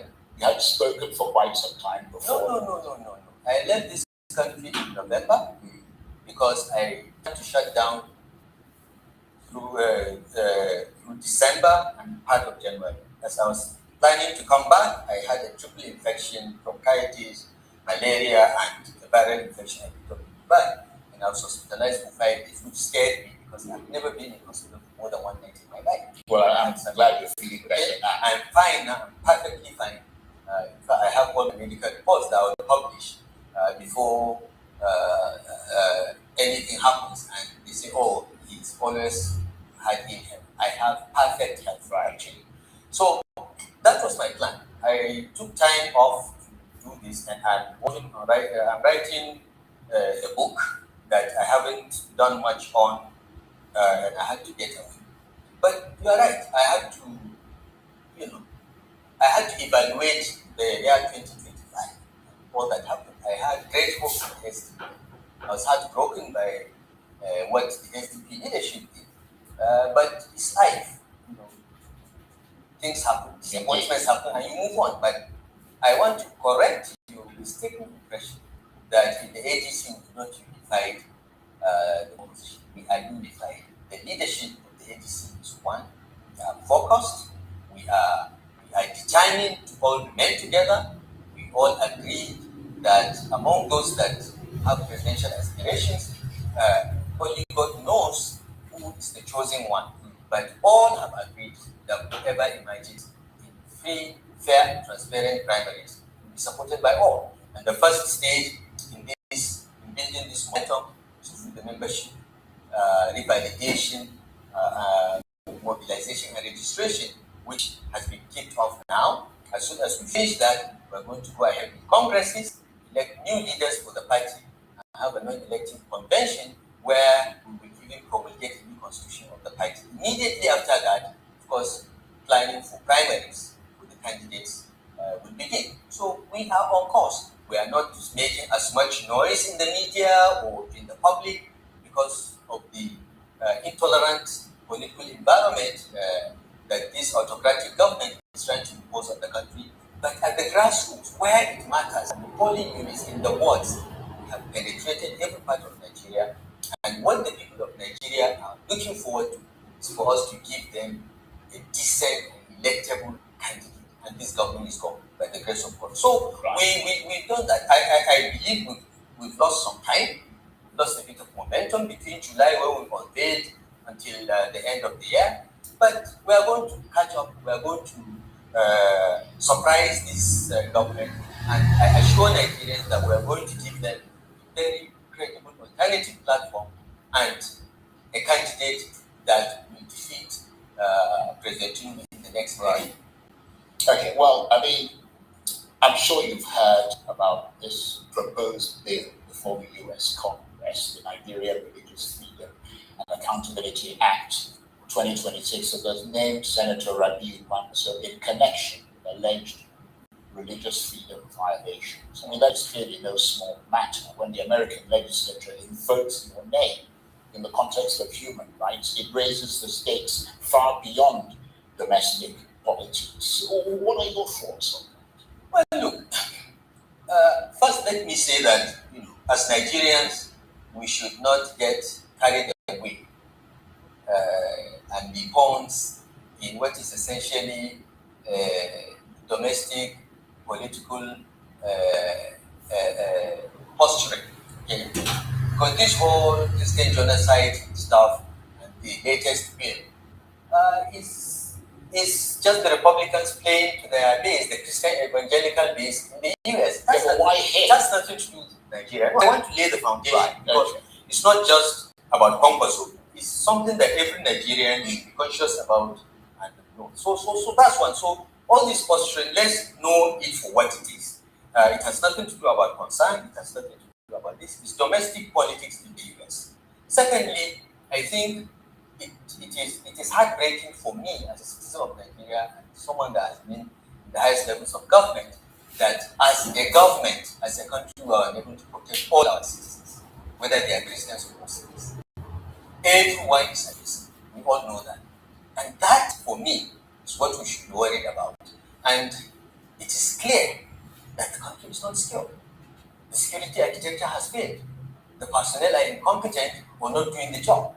And we need to ask some very difficult questions so that is recalibrated, so that every Nigerian will feel safe. But coming to the matter of Kwankwaso, I think it is most unfair to tag Kwankwaso. And I'm trying to figure out whether it is the $9 million lobbying money that led to the list of Kwankwaso because Kwankwaso has refused to move to APC. Because the evil that this government is capable of is beyond their imagination, Charles. They may be behind it because Kwankwaso has refused to move to the APC. And there are rumors that he will move to the APC. But you're saying they may be In fact, I cannot think of anyone else. Because look, 12 northern states implemented Sharia. Okay? The first state to do so was Zamfara. I thought Zamfara should be listed there, if at all anyone is to be blamed for this Sharia fiasco. Alright? Kwankwaso followed suit like many other northern governors, and Kanu was not very strict in implementing Sharia. So he's not one of the governors that you say was a fundamentalist or those that cut off the hands of Nnamdi Jengebe or whatever are walking the streets, but they are in APC. Nobody is mentioning the states or mentioning Yerima Bakura. Nobody is mentioning Aziz Yari. These are governors of Zamfara state that protected and promoted Sharia. But it is Kwankwaso that is targeted. It makes me want to ask questions. Where is this coming from? So I think we should be very discerning as Nigerians, not get carried away. Well, that's why we're asking questions. Yeah. Because nobody has quite those answers. I mean, we're running out of time. Well, I hope my explanation contributes to the answer. I don't know whether that is the answer, but clearly, we must not get carried away by some of these things. Right. Well, let me ask you another big question, because the presidential election has now been announced to be the 27th of February, 2027. Are you running for president? I mean, you've talked quite a lot about the things that you'd love to see happen, the changes that you'd love to see implemented. You've said you've been let down by other people that you anointed as president before, you supported. Yeah. So really, the only way that you can push through the things you want to push through is if you're running yourself. So is that your intention? Do you want me to run for president? Well, I couldn't possibly comment on that. Okay. That's why I'm asking you the question. Let me tell you, I have said this over and over. I'm not a candidate for any office. In fact, I ought to have retired. But for the disaster that I contributed in foisting on Nigerians, I would have been in Egypt, writing my books and completing my PhD and learning to be fluent in Arabic. That was my life plan after Kaduna. But what is happening. The country is in bad shape, and every Nigerian is suffering across regional and whatever divide. Everyone is having to go through a lot. So you're going to run for president? And side by side with that, you have this affluence and massive diversion of public resources to a few individuals. It hurts me a lot. But the decision to run for president has not been made by me. I have not made the decision to run for president. But it's somewhere at the back of your mind. No. It's not at the back of my mind. There are people that have come out and indicated their interest, and I think they will do a good job. So are you saying effectively that you will not run? No, you're leaving that option. You never say never in politics. Right. 24 hours is a long time. Even if I tell you I will not run today, tomorrow it can change, because if all the leaders of my party, for instance, come and say, look, let's say, all those that are running have decided that they will lead, you run. Right. Okay? But for now, it's not your intention. For now, no. It's not in my play. Okay. Madam Nasir El-Rufai, I want to thank you. You have had the midget in Kaduna, one of the terrorists. You have had him. The mission he has is to go and learn Arabic in Egypt. He wants to have PhD in Arab. That is somebody who is directing your affairs in Nigeria. You want to go and write a book and be fluent in Arab. That is his ambition. That is his dream. Now you know where he's coming from. May Chukwu have mercy on all of you that are still hoping in that very Nigeria. I thank everybody that have been with us on this very program. That brings us to the end of the program. I wish you all a very wonderful Valentine once again. It is weekend. And I wish you all a very happy weekend wherever you are. Enjoy yourself, do what you have to do, and continue to speak for Biafra. For those who are in the United States, if you can get to Frank and tell him to stay away from issue of Biafra if he doesn't have information. If he wants to know what is happening in Biafra land, he should ask questions before he comes to the national television to talk rubbish. People should confront him so that he will desist from that line of what he's doing. IPOB is not a terrorist organization. The Liberation Army are not terrorists. Biafrans are not terrorists. We are not involved in it. The genocide happening in Biafra land is conducted by the Nigerian government. The insecurity in Biafra land is perpetrated by the Nigerian government. The false flag that they are calling IPOB members, unknown gunmen and whatever. There is nothing like unknown gunmen. They are government agents conducting false flag. Soludo is their sponsor. Hope Uzodinma is their sponsor, and we have evidence to that. So wherever you see Frank spilling those lies, tell him to go and ask questions before he begins to talk. May Chukwu guide and protect everyone. Thank you so much for being with me on this very program this night. We have taken it even more than where we're supposed to take it, but to God be the glory. Happy Valentine once again, and see you all tomorrow, same time, by the grace of Chukwu Kabiama. Good night, everybody. Stay blessed. Bye-bye.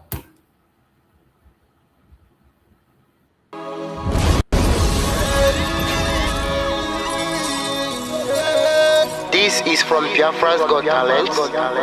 We are letting Biafrans know the reason why we should remember those who gave their lives for us, those who died that we may live. You died to end my suffering. You died fighting for my freedom. Your blood is the seed of redemption. You are my inspiration. The deed no wrong for them, military shots at them. 67 to 70, we remember them. 2016, 38 May, memory still lives in our mind till today. Wonder why they refuse to publicize the genocide. The world media turn blind eyes to our plight. It's time to arise, land of the rising sun. Let's rise one more time, let's rise. Yo, we will never forget our fallen heroes. Those who gave their life for us. Onitsha massacre, Iwata massacre, Aba massacre. We remember you. Alright. Tell them I got that day. Remember when me tell you say I got that day. Yeah, I remember that what I call a Selflessness. Like a papa nuku, but them they were bonito. Me tell you what I look pandi, what pandi samiro. Me tell you what I day. From Biafra and the rest of man, I tell you what I am. Me never give up. Me tell them Heroes, I want to promise you something today.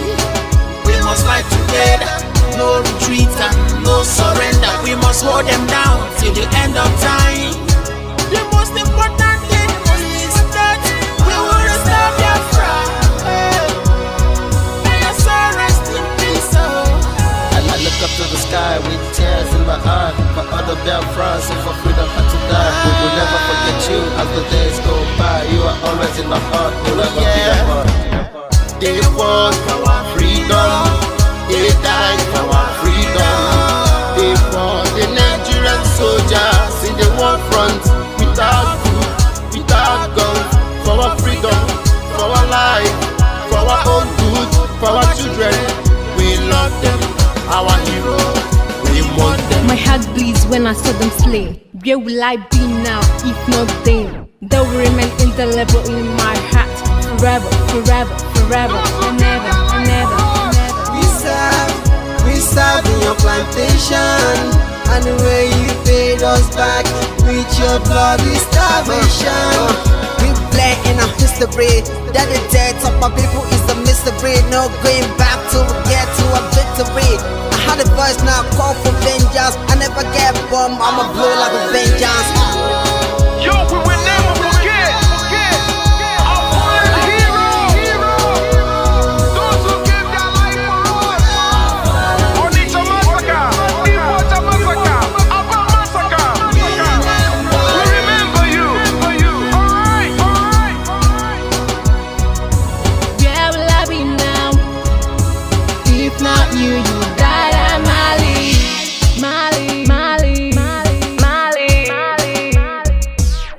They were starved to death because of our freedom, and they paid the debt for our freedom. Flag high for those that died in the genocide, fighting for you and I. There is pain in our heart, we bleeding inside, tears in the eyes of our fallen heroes. This is for my fallen heroes. Give them motivation, people. It's like I'm looking at myself in the mirror. Cause to be a gas, I need to be a nurse. If we did not retire, They paid the debt.